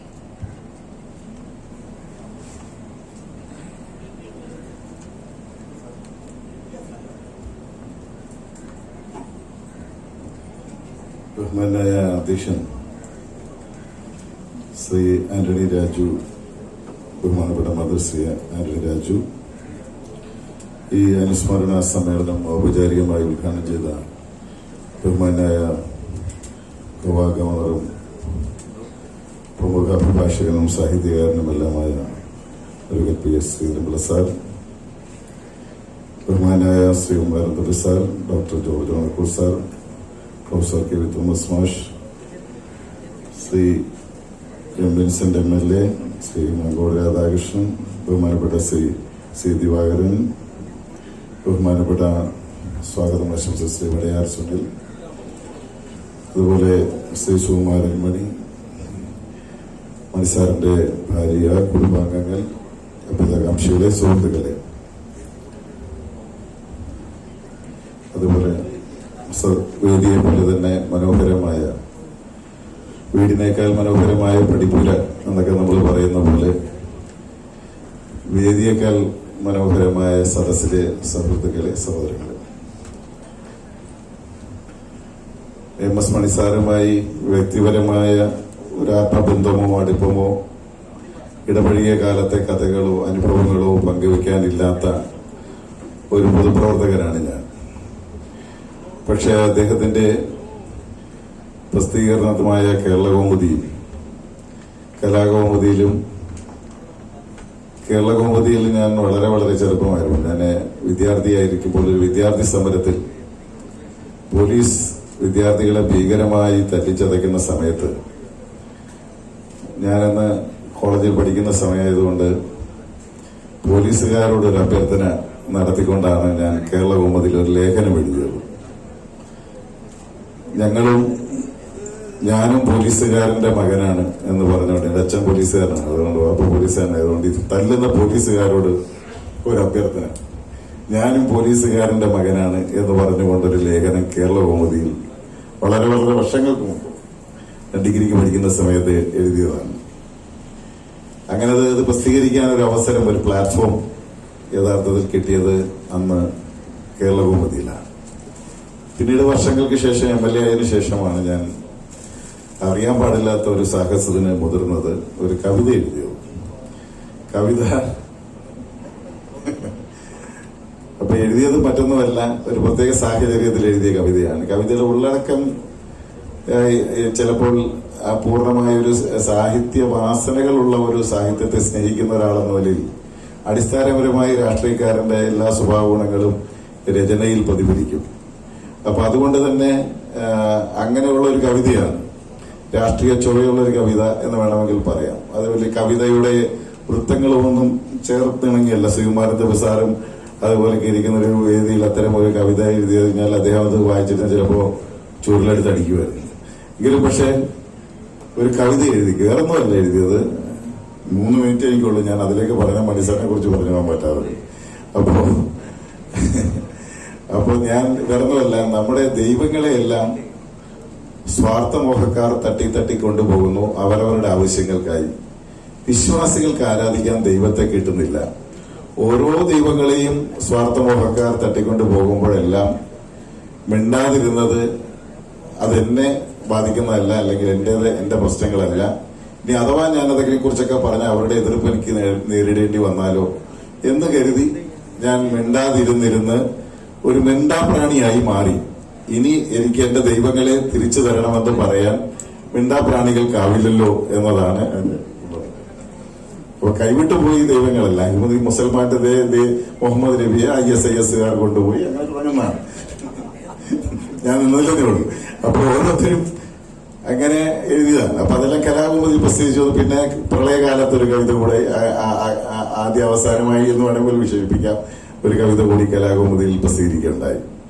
അങ്ങനെ അത്തരത്തിൽ എഴുത്തൊക്കെ തുടങ്ങി വരുന്ന സമയത്ത് അങ്ങനെ ഇപ്പൊ ഞാൻ ഒരു ബഹുമാനപ്പെട്ട ശ്രീധരൻപിള്ള സാറിന് ഒരു പണിഷ്മെന്റ് കൊടുത്തു. അദ്ദേഹം നമ്മളെല്ലാം ഒരുപാട് എഴുതി ഉത്ബോധിപ്പിക്കുന്ന ആളാണ്. അദ്ദേഹത്തിന്റെ രചനകൾക്ക് ഒരു കാവ്യാത്മകതയുണ്ട്, ഒരു ഭംഗിയുണ്ട്. അങ്ങനെയുള്ള ആളുകൾക്ക് കൊടുക്കാൻ പറ്റുന്ന ശിക്ഷ അത്തരം ലക്ഷണങ്ങളൊന്നുമില്ലാത്ത കഥകളും ലേഖനങ്ങളും എല്ലാം കൂടി അടങ്ങുന്ന ഒരു പുസ്തക സമാഹാരം മാതൃഭൂമി ബുക്സ് എന്റേതും പ്രസിദ്ധീകരിച്ചിരുന്നു. അപ്പോ അത് നമ്മുടെ മമ്മൂട്ടിയാണ് അവതാരിക എഴുതി. അദ്ദേഹത്തിന്റെ പുസ്തകം കഴിഞ്ഞാൽ ഒരു മാസം മുമ്പ് മമ്മൂട്ടി പ്രസിദ്ധീകരിക്കുകയുണ്ടായി. ഇത് അദ്ദേഹം അവതാരിക എഴുതി അദ്ദേഹം തന്നെ പ്രസിദ്ധീകരിച്ചതാണ്. അപ്പൊ ഇങ്ങോട്ട് ഞങ്ങളെല്ലാം അദ്ദേഹം ഉത്ബോധിപ്പിക്കുന്നതിനൊരു ശിക്ഷ എന്ന നിലയിൽ ഞാൻ അദ്ദേഹത്തിന് ഒരു പുസ്തകം കൈമാറിയിട്ടുണ്ട്. അദ്ദേഹം വായനക്കാരൻ കൂടിയാണ്. ഉറക്കം വരാതിരിക്കുന്ന സമയത്ത് അത് വായിച്ചാൽ അദ്ദേഹത്തിന് നല്ല ഉറക്കം വരാനുള്ള സാധ്യതയുണ്ട്. അപ്പൊ എന്തായാലും ഞാൻ ഇതിനെക്കുറിച്ചൊന്നും പറയുന്നില്ല. മണിസാറ് ഒരു പത്രമുതലാളിയും പത്രപ്രവർത്തകനുമായിരുന്നു. പത്രമുതലാളി പത്രപ്രവർത്തകനാകുമ്പോൾ സ്വാഭാവികമായും അദ്ദേഹം മുതലാളി എന്നതിനപ്പുറമായി അദ്ദേഹത്തിന്റെ ഇവിടെ പരാമർശിക്കപ്പെട്ടതുപോലെ തന്നെ അദ്ദേഹത്തിന്റെ പത്രപ്രവർത്തന പ്രാഗൽഭ്യം അദ്ദേഹം പ്രകടിപ്പിച്ചുകൊണ്ട് എങ്ങനെയാണ് പത്രത്തെ ദേശീയ തലത്തിൽ പ്രതിഷ്ഠിക്കപ്പെടുക. കേരളകൗമുദി പത്രത്തിനൊരു ദേശീയ പത്രം എന്ന നിലയിലെ ബഹുമതിയിലേക്ക് എത്തുന്നത് അദ്ദേഹത്തിന്റെ പാർലമെന്റ് നടപടിക്രമങ്ങളുടെ റിപ്പോർട്ടിങ്ങോടുകൂടിയാണ്. പാർലമെന്റ് നടപടിക്രമങ്ങൾ ഇപ്പോ ശ്രീ പ്രസാദിന്റെയൊക്കെ ശ്രദ്ധ പതിക്കേണ്ട ഒരു കാരണം, കോവിഡാനന്തരം നമ്മുടെ മാധ്യമ പ്രവർത്തകർക്ക് ഇപ്പോഴും പാർലമെന്റിലേക്കുള്ള പ്രവേശനം വളരെ വളരെ പരിമിതമാണ്. എല്ലാവർക്കും അനുവദിക്കുന്നില്ല. വളരെ കുറച്ചു പേർക്ക് മാത്രമേ റൊട്ടേഷൻ വൈസ് അനുവദിക്കുന്നുള്ളൂ. എന്നാൽ നമ്മൾ പൊതുപ്രവർത്തകരെ ഇപ്പൊ ഗാലറിയിലേക്ക് കയറ്റാൻ തുടങ്ങിയിട്ട്, കഴിഞ്ഞ ഈ സമ്മേളനം മുതൽ കയറ്റാൻ തുടങ്ങിയിട്ടും മാധ്യമപ്രവർത്തകർ അവർ വിലാപം തുടരുകയാണ്, ഞങ്ങൾക്ക് പാർലമെന്റിൽ കയറാൻ പറ്റുന്നില്ല. പാർലമെന്റിൽ അവരൊക്കെ വന്നിരിക്കുമ്പോൾ, മാധ്യമപ്രവർത്തകർ വന്നിരിക്കുമ്പോഴാണല്ലോ ഈ അകത്തുള്ള ആളുകൾക്ക് പ്രസംഗിക്കാൻ ഒരു നല്ല സംസാരിക്കാൻ അവരൊക്കെ കേൾക്കുന്നു എന്ന് വരുമ്പോഴും അതിലെല്ലാം ഒന്നും ഇടത്തൊന്നുമില്ല. ഇപ്പൊ പഴയതുപോലൊന്നും അല്ല. ഞങ്ങളൊക്കെ ഇതൊക്കെ പ്രസംഗിച്ചു എന്നൊക്കെ പറഞ്ഞ് ഞങ്ങൾ എഴുതി അവിടെ കൊണ്ട് പിന്നെ ഞങ്ങളുടെ PMമാർ മുഖേന കൊടുക്കുമ്പോഴാണ് 2 വരി. അതിൽ ഞങ്ങൾ പ്രസക്തമായ ഡേറ്റാ ബേസ് ആയിട്ടുള്ള കാര്യങ്ങളൊക്കെ പറഞ്ഞാൽ അവർ കൊടുക്കത്തില്ല. നേരെ മറിച്ച് ഇവരെ കളിയാക്കിക്കൊണ്ട് എന്തെങ്കിലും 2 വാക്ക് പറഞ്ഞാൽ ഉറപ്പായിട്ടും കൊടുക്കും. ഇതാണ് അവസ്ഥ. എന്നാലും പോട്ടെ, അവരെല്ലാം വരുന്നില്ല എന്നുള്ളതിന്റെ കാര്യം ഞാൻ പറഞ്ഞതേ ഉള്ളൂ. അന്വേഷണാത്മക പത്രപ്രവർത്തനം എന്നിവിടെ പുനഃപ്രസിദ്ധീകരിച്ച കാട്ടുകള്ളന്മാർ എന്ന് പറയുന്ന പുസ്തകമൊക്കെ വലിയ ഭൂചലനം ഉണ്ടാക്കിയതാണ്. രാഷ്ട്രീയ രംഗത്ത് സ്ഥാനചലനങ്ങൾക്ക് ഇടയാക്കി തരുന്ന, കാര്യമൊന്നും പറയുന്നില്ല, ഉള്ളടക്കത്തിനൊന്നും പറയുന്നില്ല, ചലനങ്ങൾക്ക് ഇടയാക്കിയ വലിയ പുസ്തകമാണ്. അന്വേഷണാത്മക പത്രപ്രവർത്തകനം ഇന്ന് വളരെ വളരെ കുറഞ്ഞിരിക്കുന്നു എന്നതാണ് മറ്റൊരു വസ്തുത. അപ്പൊ സ്വാഭാവികമായി മണിസാറിനെ അനുസ്മരിക്കുന്ന സന്ദർഭത്തിൽ ഇവിടെ മാധ്യമ സുഹൃത്തുക്കളാണ് ഏറിയ പങ്കുമുള്ളത്. അന്വേഷണാത്മക പത്രപ്രവർത്തനം എന്നത് സൂക്ഷിക്കുക, കൈവിട്ടു പോകാതെ. കാരണം അവ വലിയ ചെറിയ, അങ്ങിവിടെ പറഞ്ഞ പോലെ അത് ചിലപ്പോൾ മന്ദമാരുതനായിട്ടല്ല പ്രവർത്തിക്കുക, അത് ചിലപ്പോൾ വലിയ കൊടുങ്കാറ്റായിട്ട് തന്നെയാണ് അതിന്റെ പ്രതിഫലനം ഉണ്ടാവുക. അപ്പൊ സ്വാഭാവികമായും ആ കൊടുങ്കാറ്റുകൾ കൂടി ഇടയ്ക്ക് വരണമെന്നുണ്ടെങ്കിൽ അന്വേഷണാത്മക പത്രപ്രവർത്തനത്തിന് വലിയ പ്രാധാന്യമുണ്ട്. മണിസാർ അതിന്റെ ഒരു വലിയ ജീനിയസ് ആയിരുന്നു. അദ്ദേഹത്തിന്റെ ആ ഇടപെടലുകളെയൊക്കെ നമ്മുടെ സമൂഹം കണ്ടിട്ടുള്ളതാണ്. വളരെ അദ്ദേഹം പത്രപ്രവർത്തനം ഡൽഹിയിലേക്കും അതുപോലെ പത്രപ്രവർത്തകനായി മാറുന്ന സമയമൊക്കെ വളരെ സങ്കീർണമായ ലോക രാഷ്ട്രീയ സാഹചര്യങ്ങൾ, ഇന്ത്യ ചൈന യുദ്ധം, അതുപോലെ CPM വിഭജനം, അതുപോലെ ഗോവ വിമോചനം, അങ്ങയുടെ ഇപ്പോൾ ഇരിക്കുന്ന സ്ഥാനത്തെ നമ്മുടെ ഇന്ത്യൻ പട്ടാളം ഒലിപ്പിച്ചെടുക്കുന്ന ഘട്ടം, അടിയന്തരാവസ്ഥ കാലഘട്ടം, ഇങ്ങനെ വളരെ വളരെ സങ്കീർണമായ ഒരു കാലഘട്ടത്തിലെ പത്രപ്രവർത്തകനായിരുന്നു മണിസാർ. അപ്പോൾ സ്വാഭാവികമായും അദ്ദേഹത്തിന്റെ ആ രചനാ വൈഭവം, എഴുതാനുള്ള അദ്ദേഹത്തിന്റെ വൈദഗ്ധ്യം, അതെല്ലാം തീർച്ചയായും അത് നമ്മുടെ സമൂഹത്തിൽ സൃഷ്ടിച്ച ചലനങ്ങൾ. അതുപോലെ തന്നെയാണ് നമ്മുടെ കൃഷ്ണമനോഹർ സാറിനെ, നമ്മുടെ രാഷ്ട്രപതിയായ KR നാരായണൻ, അദ്ദേഹത്തേക്ക് നമ്മുടെ രാജ്യത്തിന്റെ അതിന്റെ സമുന്നതിയിലേക്ക് ഉയർത്തിക്കൊണ്ടുവരുന്ന അദ്ദേഹത്തിന്റെ ഇടപെടലുകൾ വളരെ വളരെ വലുതായിരുന്നു. അപ്പൊ സ്വാഭാവികമായി കയറ്റിറക്കങ്ങളുടെ ഒരു രാഷ്ട്രീയ ലോകത്ത് ഒരുപാട് കയറ്റങ്ങൾക്ക് ഒരുപാട് പേർക്ക് ചവിട്ടുപടിയായി മാറിത്തീരാനും അദ്ദേഹത്തിന്റെ പേനത്തുമ്പുകൾ സഹായകരമായി മാറിത്തീർന്നിട്ടുണ്ട് രചനാ വൈഭവം. അപ്പൊ തീർച്ചയായും അങ്ങനെ അദ്ദേഹത്തെ ഞാൻ ചുരുക്കിയാണ്, എല്ലാവരും പറയണമല്ലോ. അതുകൊണ്ട് നിശ്ചയിച്ച സമയത്തേക്കാൾ അധികരിച്ചു കഴിഞ്ഞിരിക്കുകയാണ്. പിന്നെ ഒരു മഹാഭാഗ്യം എന്ന് പറഞ്ഞാൽ ഇവരെല്ലാം ഇരിക്കുന്ന സ്ഥലത്തിൽ, പ്രത്യേകിച്ച് നമ്മുടെ ശ്രീകുമാരൻ തമ്പി സാറും ഓണക്കൂർ സാറും ഒക്കെ ഇരിക്കുന്ന ഒരു വേദിയിൽ അവരെയൊക്കെ മുന്നേ പ്രസംഗിച്ചതിന്റെ ഒരു എന്താ പറയുക, അധിക പ്രസംഗം നടത്തിയ ഒരാളെന്ന ദുഷ്പേര് കൂടി എനിക്ക് കിട്ടാൻ ഇടവന്നല്ലോ എന്നൊരു സന്തോഷം കൂടിയുണ്ട്. എന്തായാലും ഈ സന്ദർഭത്തിൽ മണിസാർ അദ്ദേഹം നമുക്ക് സംഭാവന ചെയ്ത പത്രപ്രവർത്തനത്തിലെ ഒട്ടേറെ സവിശേഷതകൾ സഹപ്രവർത്തകരെ തുല്യം കാണാനും അവർക്ക് പ്രചോദനമാകാനും പുതിയ പത്രപ്രവർത്തകർക്ക് മാർഗദർശനമാകാനും കഴിയത്തക്ക ഒരുപാട് ഗുണഗണങ്ങൾ പത്രപ്രവർത്തന ലോകത്ത് തന്നു. അതുപോലെ തന്നെ പത്രപ്രവർത്തന രംഗത്ത് സ്വീകരിക്കേണ്ട കർശനമായ നിലപാടുകൾ, ആ നിലപാടുകൾ ഏറ്റവും കൂടുതൽ പ്രതിഫലിച്ചത് ശിവഗിരിയുമായി. ഏറ്റവും കൂടുതൽ അദ്ദേഹത്തിന് ആത്മബന്ധമുള്ള നേതാവാണ് AK ആന്റണി സാർ. ആ ആത്മബന്ധം നിലനിർത്തിക്കൊണ്ട് തന്നെ അദ്ദേഹം ഇവിടെ പ്രസിദ്ധീകരിക്കുന്നു ശിവഗിരിയുടെ മുകളിലുള്ള തീനാളങ്ങൾ. അത് വളരെ പ്രശസ്തമായ ലേഖനമാണ്. കാര്യം ശിവഗിരിയുടെ മതേതര സ്വഭാവം നിലനിർത്തുക എന്ന പ്രാധാന്യം നമുക്ക് അന്ന് വളരെ നേരത്തെ തന്നെ സൂക്ഷിച്ചു വെച്ച് എഴുതി തന്നിട്ട് പോയ ആളാണ് അദ്ദേഹം. അങ്ങനെ സാഹിത്യ ലോകത്തിന്, സാംസ്കാരിക ലോകത്തിന്, അതുപോലെ തന്നെ പത്രപ്രവർത്തക ലോകത്തിന്, ഭരണനിർവഹണ മണ്ഡലങ്ങളിൽ എല്ലാം തന്നെ ഒരുപാട് വലിയ മാതൃകകളും വലിയ മാർഗദർശനങ്ങളും ഒരുപാട് പുതിയ തലമുറയ്ക്ക് പഠിക്കാനുള്ള പാഠപുസ്തകമാണ് മണിസാർ. ആ മണിസാറിനെ സ്മരിക്കുന്ന ഈ വേദിയിൽ എന്നെ ക്ഷണിച്ചതിനുള്ള പ്രത്യേകം നന്ദി രേഖപ്പെടുത്തിക്കൊണ്ട് അദ്ദേഹത്തിന്റെ ജ്വലിക്കുന്ന സ്മരണയ്ക്ക് മുമ്പിൽ 1000 ആദരാഞ്ജലികളും പുഷ്പങ്ങളും ഒക്കെ അർപ്പിച്ചുകൊണ്ട് ഞാൻ എന്റെ വാക്കുകൾ ചുരുക്കുന്നു. നന്ദി, നമസ്കാരം. അനുസ്മരണ പ്രഭാഷണത്തിനായി കവിയും ഗാനരചയിതാവുമായ ശ്രീ ശ്രീകുമാരൻ തമ്പി സാറിനെ ക്ഷണിക്കുന്നു.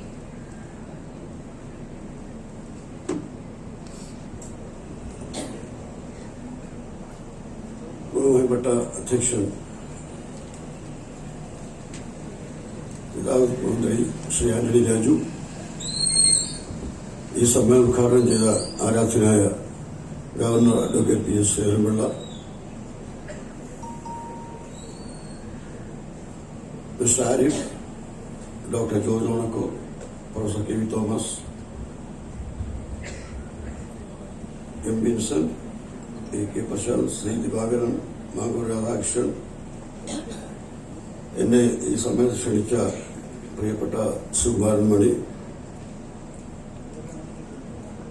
MS മണിയുടെ സഹോദരമണി, അദ്ദേഹത്തിന്റെ പുത്രി വത്സാമണി,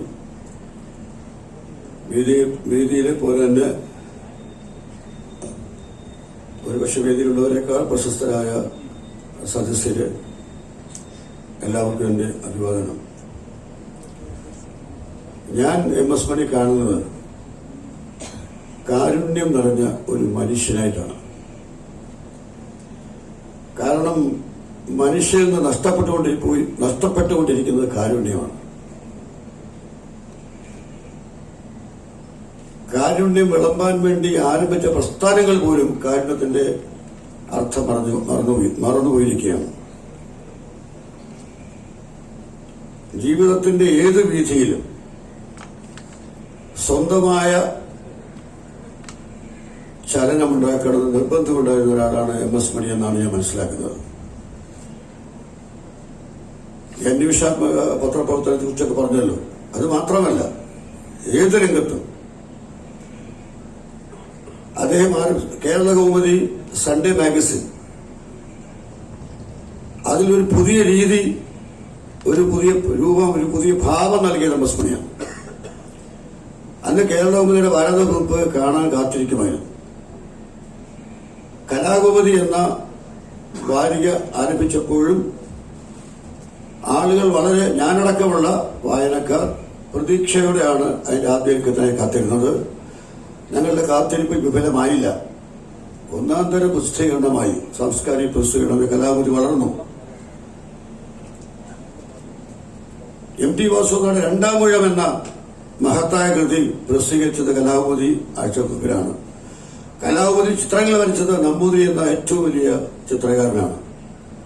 അങ്ങനെ അദ്ദേഹം ഏതിലൊക്കെ സ്പർശിച്ചിട്ടുണ്ടോ അവിടെയെല്ലാം അദ്ദേഹത്തിൻ്റെതായിട്ടുള്ള പ്രതിഭാവിലാസം പ്രകടമായിരുന്നു. പത്രമുടമയായിട്ട് അദ്ദേഹം ഒരിക്കലും ഒരിടത്തും ഭാവിച്ചിട്ടില്ല. പത്രാധിപരായിട്ടാണ്, ഒരു പത്രത്തിലെ ഉദ്യോഗസ്ഥൻ എന്ന മട്ടിലാണ് അദ്ദേഹം പെരുമാറുക. അദ്ദേഹം യഥാർത്ഥ പത്രമുടമയായിരുന്നു. കലാകൗമുദി ദിനപത്രം ബോംബെയിൽ ആരംഭിക്കുമ്പോൾ പോലും അദ്ദേഹത്തിന്റെ ഉൾക്കാഴ്ച പഠനാർഹമായിരുന്നു. ഇന്ന് കലാകൗമുദി ദിനപത്രമായിട്ട് കേരളത്തിലുണ്ട്. ഇങ്ങനെ ദീർഘദർശനം ഉള്ള ഒരു വ്യക്തി, ഒരു പ്രതിഭാശാലി, എവിടെയും പുതുമ കൊണ്ടുവരണം എന്നാഗ്രഹിച്ച വ്യക്തി, കാരുണ്യം പ്രകടിപ്പിച്ച വ്യക്തി. അതിന് അധികം ഉദാഹരണങ്ങൾ ആവശ്യമില്ല. അജിതയുടെയും അമ്മ മന്ദാകിനിയുടെയും കഥയെടുത്താൽ മതി. ജയിലിൽ കിടക്കുന്ന മകൾ അജിതയെ കാണാൻ വരുന്ന മന്ദാകിനിയെ റെയിൽവേ സ്റ്റേഷനിൽ നിന്ന് സ്വീകരിച്ച് തന്റെ വീട്ടിൽ കൊണ്ടുവന്ന് ആഹാരവും കൊടുത്ത് മകളെ അമ്മയ്ക്ക് കാണാനുള്ള എല്ലാ സഭകളും ഒരുക്കി കൊടുത്തതിന്റെ ആ ഒരു ചരിത്രം മാത്രം മതി MS മണി ആരായിരുന്നു എന്ന് മനസ്സിലാക്കാൻ. ഇതുപോലെ അദ്ദേഹം കാണിച്ചിട്ടുള്ള കാരുണ്യത്തെയാണ് ഞാൻ മാനിക്കുന്നത്. എന്നേക്കാൾ അദ്ദേഹം ഒരു വയസ്സിൽ മൂത്തതാണ്. ഞാൻ ജീവിച്ചിരിക്കുന്നു. MS മണി ഇല്ല എന്ന് ഓർക്കുമ്പോൾ എനിക്ക് ദുഃഖമുണ്ട്. ഞങ്ങൾ ഉറ്റ സുഹൃത്തുക്കളായിരുന്നു, കളവ് പറയാനൊന്നും ഞാൻ തയ്യാറില്ല. ഞങ്ങൾ ഉറ്റ സുഹൃത്തുക്കളൊന്നും ആയിരുന്നില്ല. യഥാർത്ഥത്തിൽ MS മണിയെ ഞാൻ ആദ്യമായി കാണുന്നത് ഒരു ജോലി അന്വേഷിച്ച് വന്നപ്പോഴാണ്. അത് പണ്ടൊരിക്കൽ ഇവിടെ സൂചിപ്പിച്ചിട്ടുണ്ടെങ്കിലും ഒരു ഒറ്റ മിനിറ്റിൽ പറയാം. മലയാളം MA പഠിക്കാൻ ആഗ്രഹിച്ച് ഇവിടെ വന്നപ്പോൾ ഞാൻ കൗമുദി ലീഗിലൂടെ വളർന്ന എഴുത്തുകാരനാണ്. എനിക്ക് ഏറ്റവും എന്നെ ശക്തനാക്കിയത് കെ ബാലകൃഷ്ണനാണ്. കെ ബാലകൃഷ്ണന് പത്രാധിപർ ഉണ്ടായിരുന്നില്ലെങ്കിൽ ഇന്നത്തെ ശ്രീകുമാരൻ ഉണ്ടാകുമായിരുന്നു സംശയമാണ്. കാരണം ബാലപംക്തിയിൽ മത്സരത്തിൽ 2 പ്രാവശ്യം എനിക്ക് സമ്മാനം കിട്ടിയപ്പോൾ, ആദ്യത്തെ വർഷം കവിതയ്ക്കും അടുത്ത വർഷം ചെറുകഥയ്ക്കും സമ്മാനം കിട്ടിയപ്പോൾ ഇവൻ ഇനി ബാലനല്ല, ഇവൻ വളർന്നു എന്ന് പറഞ്ഞ് എന്നെ ഒരു എഴുത്തുകാരൻ അംഗീകരിക്കുകയും പിന്നെ ഞാൻ അയച്ച ഓരോവരെയും പ്രസിദ്ധീകരിക്കുകയും ചെയ്ത പത്രാധിപരാണ് കെ ബാലകൃഷ്ണൻ. അപ്പൊ അങ്ങനെ ഈ കുടുംബത്തോടെ K Balakrishnan, C V Kunhiraman തുടങ്ങുന്ന C V Kunhiraman, K Damodaran, C Kesavan, K Balakrishnan, അതിനു മുമ്പ് പത്രാധിപർ സുകുമാരൻ, ആ വരിയിൽ നിൽക്കാൻ എല്ലാം കൊണ്ട് യോഗ്യതയുണ്ടായിരുന്ന ആളാണ് എന്റെ സുഹൃത്ത് MS മണി. വ്യക്തിത്വമുള്ള പത്രാധിപർ. VK കൃഷ്ണമേനോൻ ഇലക്ഷൻ നിന്നപ്പോൾ അദ്ദേഹത്തിന് വിജയത്തിന് വേണ്ടി എല്ലാം ഒത്താശകൾ ചെയ്തു കൊടുത്ത അന്നത്തെ ചെറുപ്പക്കാരൻ. 20ാമത്തെ വയസ്സിലാണ് പിതാവിന്റെ ആദ്യമനുസരിച്ച് 20ാമത്തെ വയസ്സിലാണ് അദ്ദേഹം ഡൽഹിയിൽ പോകുന്നത്. 20ാമത്തെ വയസ്സിൽ ഡൽഹിയിൽ പോയ MS മണി അവിടുത്തെ വളരെ പ്രായം ചെന്ന പത്രപ്രവർത്തകരുടെ സുഹൃത്തായിട്ട് മാറി. MS മണിയെ ഞാൻ കണ്ടിട്ടുള്ളതെല്ലാം അദ്ദേഹത്തിന്റെ പ്രായമുള്ള സുഹൃത്തുക്കളോടൊപ്പമാണ്. ഏതായാലും അങ്ങനെ വളരെ വലിയൊരു മനുഷ്യൻ, കാരുണ്യത്തിന്റെ പ്രതീകമായിരുന്ന ഒരു പത്രാധിപർ, അതേസമയം രാഷ്ട്രീയത്തിൽ സ്വന്തം കാഴ്ചപ്പാടുകൾ എന്നും അദ്ദേഹം ഇടതുപക്ഷ അനുഭാവിയായിരുന്നു എന്ന് വിശ്വസിക്കുന്ന ആളാണ് ഞാൻ. ഇടതുപക്ഷ അനുഭാവിയായിരിക്കുമ്പോൾ തന്നെ വലതുപക്ഷത്തിലുള്ള എല്ലാവരും അദ്ദേഹത്തിന്റെ സുഹൃത്തുക്കളായിരുന്നു. കോൺഗ്രസ് നേതാക്കളും മറ്റു രാഷ്ട്രീയ പാർട്ടികൾക്ക് എല്ലാവരും അദ്ദേഹത്തിന്റെ സുഹൃത്തുക്കളായിരുന്നു. അതേസമയം അദ്ദേഹത്തിന് ഒരു ഇടതുപക്ഷ ചിന്താഗതി ഉണ്ടായിരുന്നു എന്നുള്ളതും സത്യമാണ്.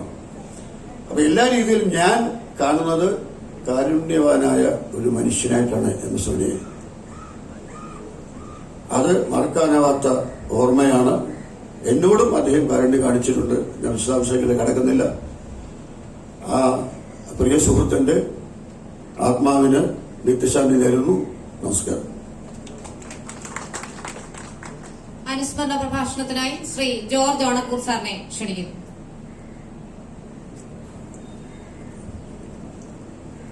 ഈ അനുസ്മരണ സമ്മേളനത്തിൽ അധ്യക്ഷത വഹിക്കുന്ന ആദരണീയനായ സംസ്ഥാന ഗതാഗത വകുപ്പ് മന്ത്രി ശ്രീ ആന്റണി രാജു, ഈ സമ്മേളനം ഉദ്ഘാടനം ചെയ്ത ഗോവ ഗവർണർ, ഏറ്റവും ബഹുമാനപ്പെട്ട ശ്രീ PS ശ്രീധരൻപിള്ള അവർ, വേദിയിലുള്ള മറ്റ് ജനപ്രതിനിധികളെ, സഹോദരി സഹോദരന്മാരെ, ഞാൻ പ്രഭാഷണത്തിലേക്ക് പോകുന്നില്ല.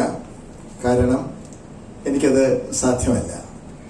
സ്വന്തം വീട്ടുമുറ്റത്ത് വച്ച് ജ്യേഷ്ഠ സഹോദരനെ അനുസ്മരിക്കുന്ന സന്ദർഭത്തിൽ ഒരു പ്രസംഗകനാവുക എന്നത് എനിക്ക് സാധ്യമാകുന്ന കാര്യമല്ല എന്ന് ഞാൻ പറഞ്ഞുകൊള്ളട്ടെ. തിരുവനന്തപുരത്ത് വന്നത് അന്ന് ഇവിടെ സൂചിപ്പിച്ചതുപോലെ ശ്രീ K ബാലകൃഷ്ണനുമായിട്ടുള്ള അടുപ്പം, പ്രോഗ്രസീവ് സ്റ്റുഡൻസ് യൂണിയന്റെ ഒരു പ്രവർത്തകൻ എന്നുള്ള നിലക്ക് എനിക്ക് ശ്രീ K ബാലകൃഷ്ണനുമായിട്ട് അന്ന് സാമാന്യം തരക്കേടില്ലാത്ത ഹൃദയബന്ധമുണ്ടായിരുന്നു. കൗമുദി ആഴ്ചപ്പതിപ്പുമായും ബന്ധമുണ്ടായിരുന്നു. ഇവിടെ വന്നപ്പോഴാണ് കൗമുദി എന്ന വിശാലമായ ആകാശം, ആ പ്രകാശം ഞാൻ അനുഭവിച്ചത്. ആദരണീയനായ പത്രാധിപർ ശ്രീ K സുകുമാരൻ ഇവിടെ സൂചിപ്പിച്ചതുപോലെ, പത്രാധിപർ എന്ന പദത്തിന് എന്റെ കൗമാരത്തിൽ ഒരു നിർവചനമേ ഉണ്ടായിരുന്നുള്ളൂ. അത് ശ്രീ K സുകുമാരൻ എന്നതായിരുന്നു. അദ്ദേഹത്തിന്റെ സമീപത്ത് ഇരുന്ന് മണിസാറിനെ പോലെ, ശ്രീനിയെ പോലെ, മധുവിനെ പോലെ, രവിയെ പോലെ ഒക്കെ വാത്സല്യം അനുഭവിക്കാൻ ഭാഗ്യമുണ്ടായ ഒരാളാണ് ഞാൻ. അപ്പൊ അതിന്റെ ഒരു സന്തോഷം എന്റെ മനസ്സിലുണ്ട്. ഇവിടെ നിൽക്കുമ്പോൾ എന്റെ മുമ്പിൽ പ്രിയപ്പെട്ട വത്സ മണി ഉണ്ട്. സുട്ടു എന്ന സുകുമാരൻ മണി എന്റെ ശിഷ്യനാണ്, ഇവിടെ ഉണ്ട്. മറ്റ് കുഞ്ഞുങ്ങളെല്ലാം അടുത്തടുത്ത് ഇങ്ങനെ ഉണ്ട് എന്നുള്ളത് എനിക്ക് അറിയാം. ഞാൻ ആദരണീയായ ശ്രീമതി ഡോക്ടർ കസ്തൂരി മാമിനെ ഈ അവസരത്തിൽ സ്നേഹപൂർവം എന്റെ സാമീപ്യം നൽകുന്ന ഒരാശ്വാസം ഞാൻ പറയട്ടെ.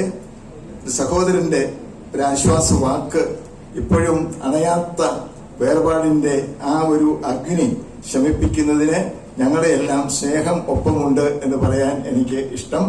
മണിസാറ് നമ്മുടെ പത്രപ്രവർത്തന രംഗത്ത് എന്തായിരുന്നു എന്നുള്ളതിനെ കുറിച്ച് ഇവിടെ വിശദമായിട്ട് സൂചിപ്പിച്ചു കഴിഞ്ഞു. ധിഷണാശാലിയായ പത്രപ്രവർത്തകൻ, അന്വേഷണാത്മക റിപ്പോർട്ടിങ്ങിന് പുതിയ മാനം നൽകിയ മഹാപ്രതിഭാശാലി, ലോകം മുഴുവൻ സഞ്ചരിച്ച് പത്രപ്രവർത്തനത്തിന്റെ ആധുനിക പാഠം ഉൾക്കൊണ്ട് കേരള കൗമുദിയുടെ പിന്നീട് കലാകൗമുദിയുടെ പ്രകാശമായി വികസിപ്പിച്ച് എടുത്ത മഹാശയനായ പത്രപ്രവർത്തകൻ എന്നുള്ള നിലക്ക് നമ്മുടെ സമൂഹത്തിൽ മാറ്റങ്ങൾക്ക് നേതൃത്വം കൊടുത്ത ഒരു മഹാപ്രസ്ഥാനത്തെ നയിച്ച പ്രവാചക തുല്യമായ വ്യക്തിത്വം പുലർത്തിയിരുന്ന ശ്രീ MS മണിയുടെ അണയാത്ത സ്നേഹ സ്മരണയ്ക്ക് മുന്നിൽ വികാര ഭരിതനായി എന്ന് ഞാൻ പറയട്ടെ, അല്ലെങ്കിൽ ഞാനിന്നിവിടെ വരില്ല. എനിക്ക് അത്ര അഗാധമായ ബന്ധം ഈ കുടുംബത്തോടുണ്ട്, ഇന്നുണ്ട്, എപ്പോഴും ഉണ്ടായിരിക്കും.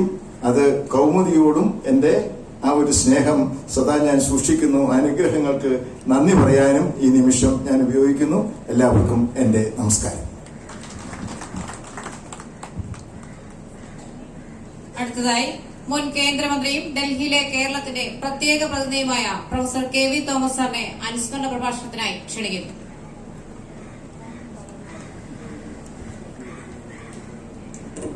അധ്യക്ഷൻ ശ്രീ ആന്റണി രാജു, ഈ അനുസ്മരണ സമ്മേളനം ഉദ്ഘാടനം ചെയ്ത ബഹുമാനപ്പെട്ട ഗോവ ഗവർണർ ശ്രീധരൻപിള്ള, MS മണിയുടെ കുടുംബാംഗങ്ങളെ, സഹപ്രവർത്തകരെ, സുഹൃത്തുക്കളെ, ഈ ഭവനത്തിൽ പല പ്രാവശ്യം വരാൻ എനിക്ക് കഴിഞ്ഞിട്ടുണ്ട്. MS മണിയുമായി ഞാൻ ബന്ധപ്പെടുന്നത് ഡൽഹി യാത്രകളിലാണ്. അന്ന് തിരുവനന്തപുരം, കൊച്ചി, ഗോവ, ഡൽഹി അങ്ങനെയുള്ള ഇന്ത്യൻ എയർലൈൻസിന്റെ ഒരു യാത്രയാണുള്ളത്. തിരുവനന്തപുരത്ത് നിന്ന് വാക്കം പുരുഷോത്തമനും MS മണിയും കയറി കൊച്ചിയിലെത്തുമ്പോൾ ഞാനും കൂടെ കയറി. ഞങ്ങൾ അവിടെ നിന്ന് ആരംഭിക്കുന്ന സംസാരം വിമാനം ഗോവയിലിറങ്ങി മണിക്കൂറുകൾ കഴിഞ്ഞ് ഡൽഹിയിൽ ഇറങ്ങുന്നവരെ ഇങ്ങനെ തുടർച്ചയായി നടക്കും. എത്രയോ വിഷയങ്ങളെ കുറിച്ചാണ് മണി സംസാരിക്കുന്നത്. മാത്രമല്ല അദ്ദേഹത്തിന്റെ ചില കാഴ്ചപ്പാടുകൾ ഞങ്ങൾ തമ്മിൽ സാമ്യമുണ്ട്. അദ്ദേഹം കെമിസ്ട്രിയാണ് പഠിച്ചത്, ഞാനാണ് കെമിസ്ട്രി പഠിച്ചത്. ഞങ്ങൾ രണ്ടുപേരും കെമിസ്ട്രിക്കാരാണ്. അതുകൊണ്ട് ഏത് വിഷയത്തെക്കുറിച്ചും ഒരു തുറന്ന മനസ്സോടുകൂടി കാണാൻ കഴിയും. മാത്രമല്ല മണി ഒരു നല്ല സുഹൃത്താണ്. അദ്ദേഹത്തിന്റെ മകളോട് ഇപ്പോൾ ഞങ്ങൾ ഡൽഹിയിലെ പാർലമെന്റിന്റെ ഒന്നാമത്തെ നിലയിൽ ഒന്നിച്ച് ഇത്രയും പ്രാവശ്യം നടന്നിരിക്കുന്നു. മണിയുടെ ഒരു ഗുണം, നമ്മളൊരു പ്രതിസന്ധിയിലാവുമ്പോൾ ഒരു കുട പിടിക്കാനുണ്ടാകും. ഞാൻ ദൈവാനുഗ്രഹം കൊണ്ട് ഈ ജീവിതകാലത്ത് ഏറ്റവും കൂടുതൽ അപവാദങ്ങൾ നേടിയ ആളാണ്. ഇന്ത്യയിലെ ഏറ്റവും വലിയ ചാരനായി എന്നെയാണ് മാറ്റിയത് പ്രതിയാത കേസിൽ. അന്ന് മണി എന്നോട് പറഞ്ഞു, ആശയെ പേടിക്കണ്ട, ഇങ്ങനെ ഒരു അപവാദം എന്തെങ്കിലും ആശ ആചരിക്കാനാണ്. MP എന്ന് സാധാരണ MP അതിൽ നിന്ന് വ്യത്യസ്തനായി ഒരു ചാരനായിരിക്കുന്നു. അതുകൊണ്ട് വാർത്തകൾ വരുമ്പോൾ വിഷമിക്കരുത്. അത് നല്ല വാർത്തയാണെങ്കിലും ചീത്ത വാർത്ത, ഇത് തന്നെയാണ് എന്നോട് TVR ഷണായും പറയാറ്. TVR ഷണായും മണി ഞങ്ങളൊക്കെ ഒന്നിച്ച് എത്രയോ പ്രാവശ്യം ഭക്ഷണം കഴിക്കുകയും നല്ല നിമിഷങ്ങൾ പങ്കെടുക്കുകയും ചെയ്തു. വാർത്തകൾ എന്ത് വന്നോട്ടെ, അപവാദങ്ങൾ എന്ത് വന്നോട്ടെ, എന്നാലും നമ്മളത് ആശങ്കയോടെ കാണേണ്ട കാര്യമില്ല. അങ്ങനെ ഏത് പ്രശ്നങ്ങളും അദ്ദേഹത്തിന്റെ കലാകൗമുദിയിൽ എനിക്ക് എഴുതാൻ കഴിഞ്ഞു. ഞാനിപ്പോ എന്റെ കുമ്പളക്കയിൽ നിന്നും ചെങ്കോട്ടയിലേക്ക് അത് ജീവിതകഥ 38 വർഷങ്ങളാണ്. അപ്പൊ അതിൽ എഴുതാൻ കഴിഞ്ഞു. ഇതുപോലെ കലാകൗമുദിയിലെ കുമ്പളക്കി കഥ എല്ലാ തിങ്കളാഴ്ചയും വരുന്നുണ്ട്. അപ്പൊ അദ്ദേഹം ജന്മം നൽകിയ ആ പ്രസ്ഥാനത്തിൽ പ്രവർത്തിക്കാൻ കഴിഞ്ഞു എന്നൊരു സന്തോഷമുണ്ട്. ഈ മുറ്റത്ത് വീണ്ടും വരാൻ കഴിഞ്ഞ അമ്മയൊക്കെ കാണാൻ കഴിഞ്ഞതിലുള്ള വലിയ സന്തോഷം രേഖപ്പെടുത്തിക്കൊണ്ട് അദ്ദേഹത്തിന്റെ ഓർമ്മയ്ക്ക് മുന്നിൽ തലകുനിച്ചുകൊണ്ട് എന്റെ വാക്കുകൾ. അടുത്തതായി മുൻ മന്ത്രി ശ്രീ C. ദിവാകരനെ അനുസ്മരണ പ്രഭാഷണത്തിനായി ക്ഷണിക്കുന്നു.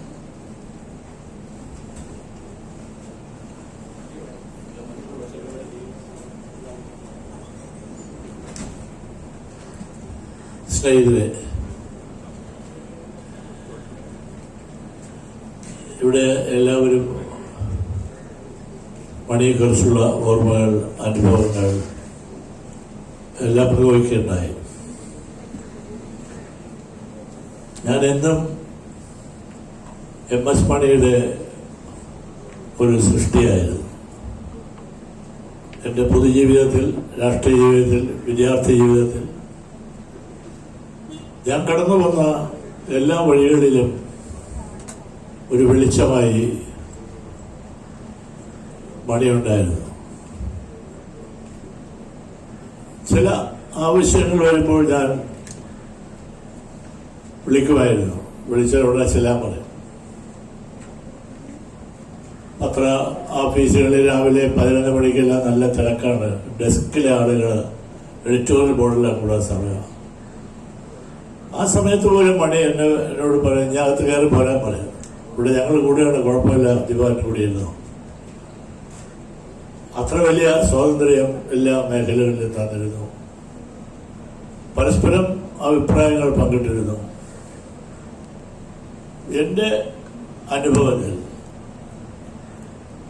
കേരളത്തിന്റെ രാഷ്ട്രീയത്തിൽ ഇത്രയും ആഴത്തിൽ ഇടപെട്ട ഒരു പത്രപ്രവർത്തകനെ എനിക്ക് പരിചയമില്ല. മണിയുടെ അഭിപ്രായങ്ങൾ മന്ത്രിസഭാ രൂപീകരണത്തിലും സ്ഥാനാർത്ഥിമാരുടെ നിശ്ചയിക്കുന്ന കാര്യത്തിലും മന്ത്രിസഭയുടെ ഭാവിയുടെ കാര്യത്തിലും ഗവൺമെന്റിന്റെ ഭാവിയും അങ്ങനെയുള്ള നിർണായകമായ നയപരമായ കാര്യങ്ങളിൽ ഒരു അജ്ഞാത ശക്തിയായി MS മണി ഇടപെടുമായിരുന്നു. എല്ലാം ഞാൻ അന്ന് ഓർമ്മിക്കുന്നുണ്ട്. എല്ലാ മുഖ്യമന്ത്രിമാരും മണിയെ വിളിക്കും. എല്ലാ ഉയർന്ന ഉന്നത ഉദ്യോഗസ്ഥന്മാരും മണിയെ കാണും. നിയമസഭയിൽ എന്തെങ്കിലും സംഘർഷമോ എന്തെങ്കിലും കാര്യങ്ങൾ വന്നാലും ഭരണ പ്രതിപക്ഷത്തിന്റെ കാര്യങ്ങൾ വരുമ്പോൾ രണ്ട് ഭാഗത്തും ഇടപെടാൻ മണിക്ക് കഴിയുമായിരുന്നു. വെറും വാർത്ത ഉണ്ടാക്കൽ, വാർത്ത പ്രചരിപ്പിക്കൽ മാത്രമല്ല, സമകാലീന സാമൂഹ്യ രാഷ്ട്രീയ രംഗത്ത് ഇടപെടാനുള്ള തന്റെ ഇടവും ചാതുര്യവും കഴിവും അംഗീകാരവും നേടുന്നതാണ് പത്രാധിപരുടെ അല്ലെങ്കിൽ പത്രപ്രവർത്തനത്തിന്റെ കഴിവ് എന്ന മണി തെളിയിച്ചിട്ട് പോയിരിക്കുകയാണ്. ഇവിടെ ഞാൻ ബഹുമാനപ്പെട്ട ഗവർണർ, അദ്ദേഹത്തിന്റെ സാന്നിധ്യത്തിൽ ഞാൻ കൂടുതൽ സമയമെടുക്കുന്നില്ല. അദ്ദേഹത്തിന്റെ ഗവർണർ പദവിയിലേക്ക് പോകുന്നത് എനിക്ക് ഇഷ്ടമുള്ള കാര്യമായിരുന്നില്ല. നിങ്ങൾ അതിനേക്കാൾ എത്രയോ ഉയർന്ന ആളാണ്. എന്തായാലും ഗവർണറും നമ്മളും തമ്മിലൊരു വലിയ ഇരുമ്പ് മറയുണ്ടെന്നാണ് എല്ലാവരും വിചാരിക്കുന്നത്. അങ്ങനെയൊന്നും ഇല്ല എന്നാണ് അഡ്വക്കേറ്റ് ശ്രീധരൻപിള്ള തെളിയിച്ചിരുന്നത്. എത്ര ഇങ്ങനെയാണ് ഗവർണറെങ്കിൽ നമുക്ക് ഗവർണർമാരുമായിട്ടുള്ള യാതൊരു അഭിപ്രായമില്ല കേട്ടോ. ഇതാണ് ഗവർണറെങ്കിൽ പിന്നെ ജനങ്ങളുടെ ഭാഗമാണ്. ഏതായാലും മണിയുടെ ഈ സന്ദർഭത്തിൽ, മണിയെ ഓർമ്മിക്കുന്ന സന്ദർഭത്തിൽ ശ്രീധരൻപിള്ളയും കൂടെ ഉണ്ടായിരുന്നത്, ഗവർണർ കൂടെ ഉണ്ടായിരുന്നത് തന്നെ വലിയ സന്തോഷമാണ്. ഇതിന്റെ ഈ പരിപാടിക്ക് ഏറ്റവും വലിയ മാറ്റു കൂട്ടുന്നുണ്ട്. ബാക്കി കാര്യങ്ങളൊന്നും ഞാൻ പറയുന്നതല്ല. ഞാനും മണിയുടെ കുടുംബമായിട്ടുള്ള സ്വകാര്യ പ്രശ്നങ്ങളാണ്, ആ ബന്ധങ്ങളാണ്, മറക്കാത്ത ബന്ധങ്ങളാണ്. ആ സൗരഭ്യം എന്നും ഞാൻ കാത്തു സൂക്ഷിക്കുമെന്ന് മാത്രം പറഞ്ഞുകൊണ്ട് നിങ്ങളോടൊപ്പം ഞാനും മണിയുടെ അനുസ്മരണത്തിൽ പങ്കുവരുന്നു.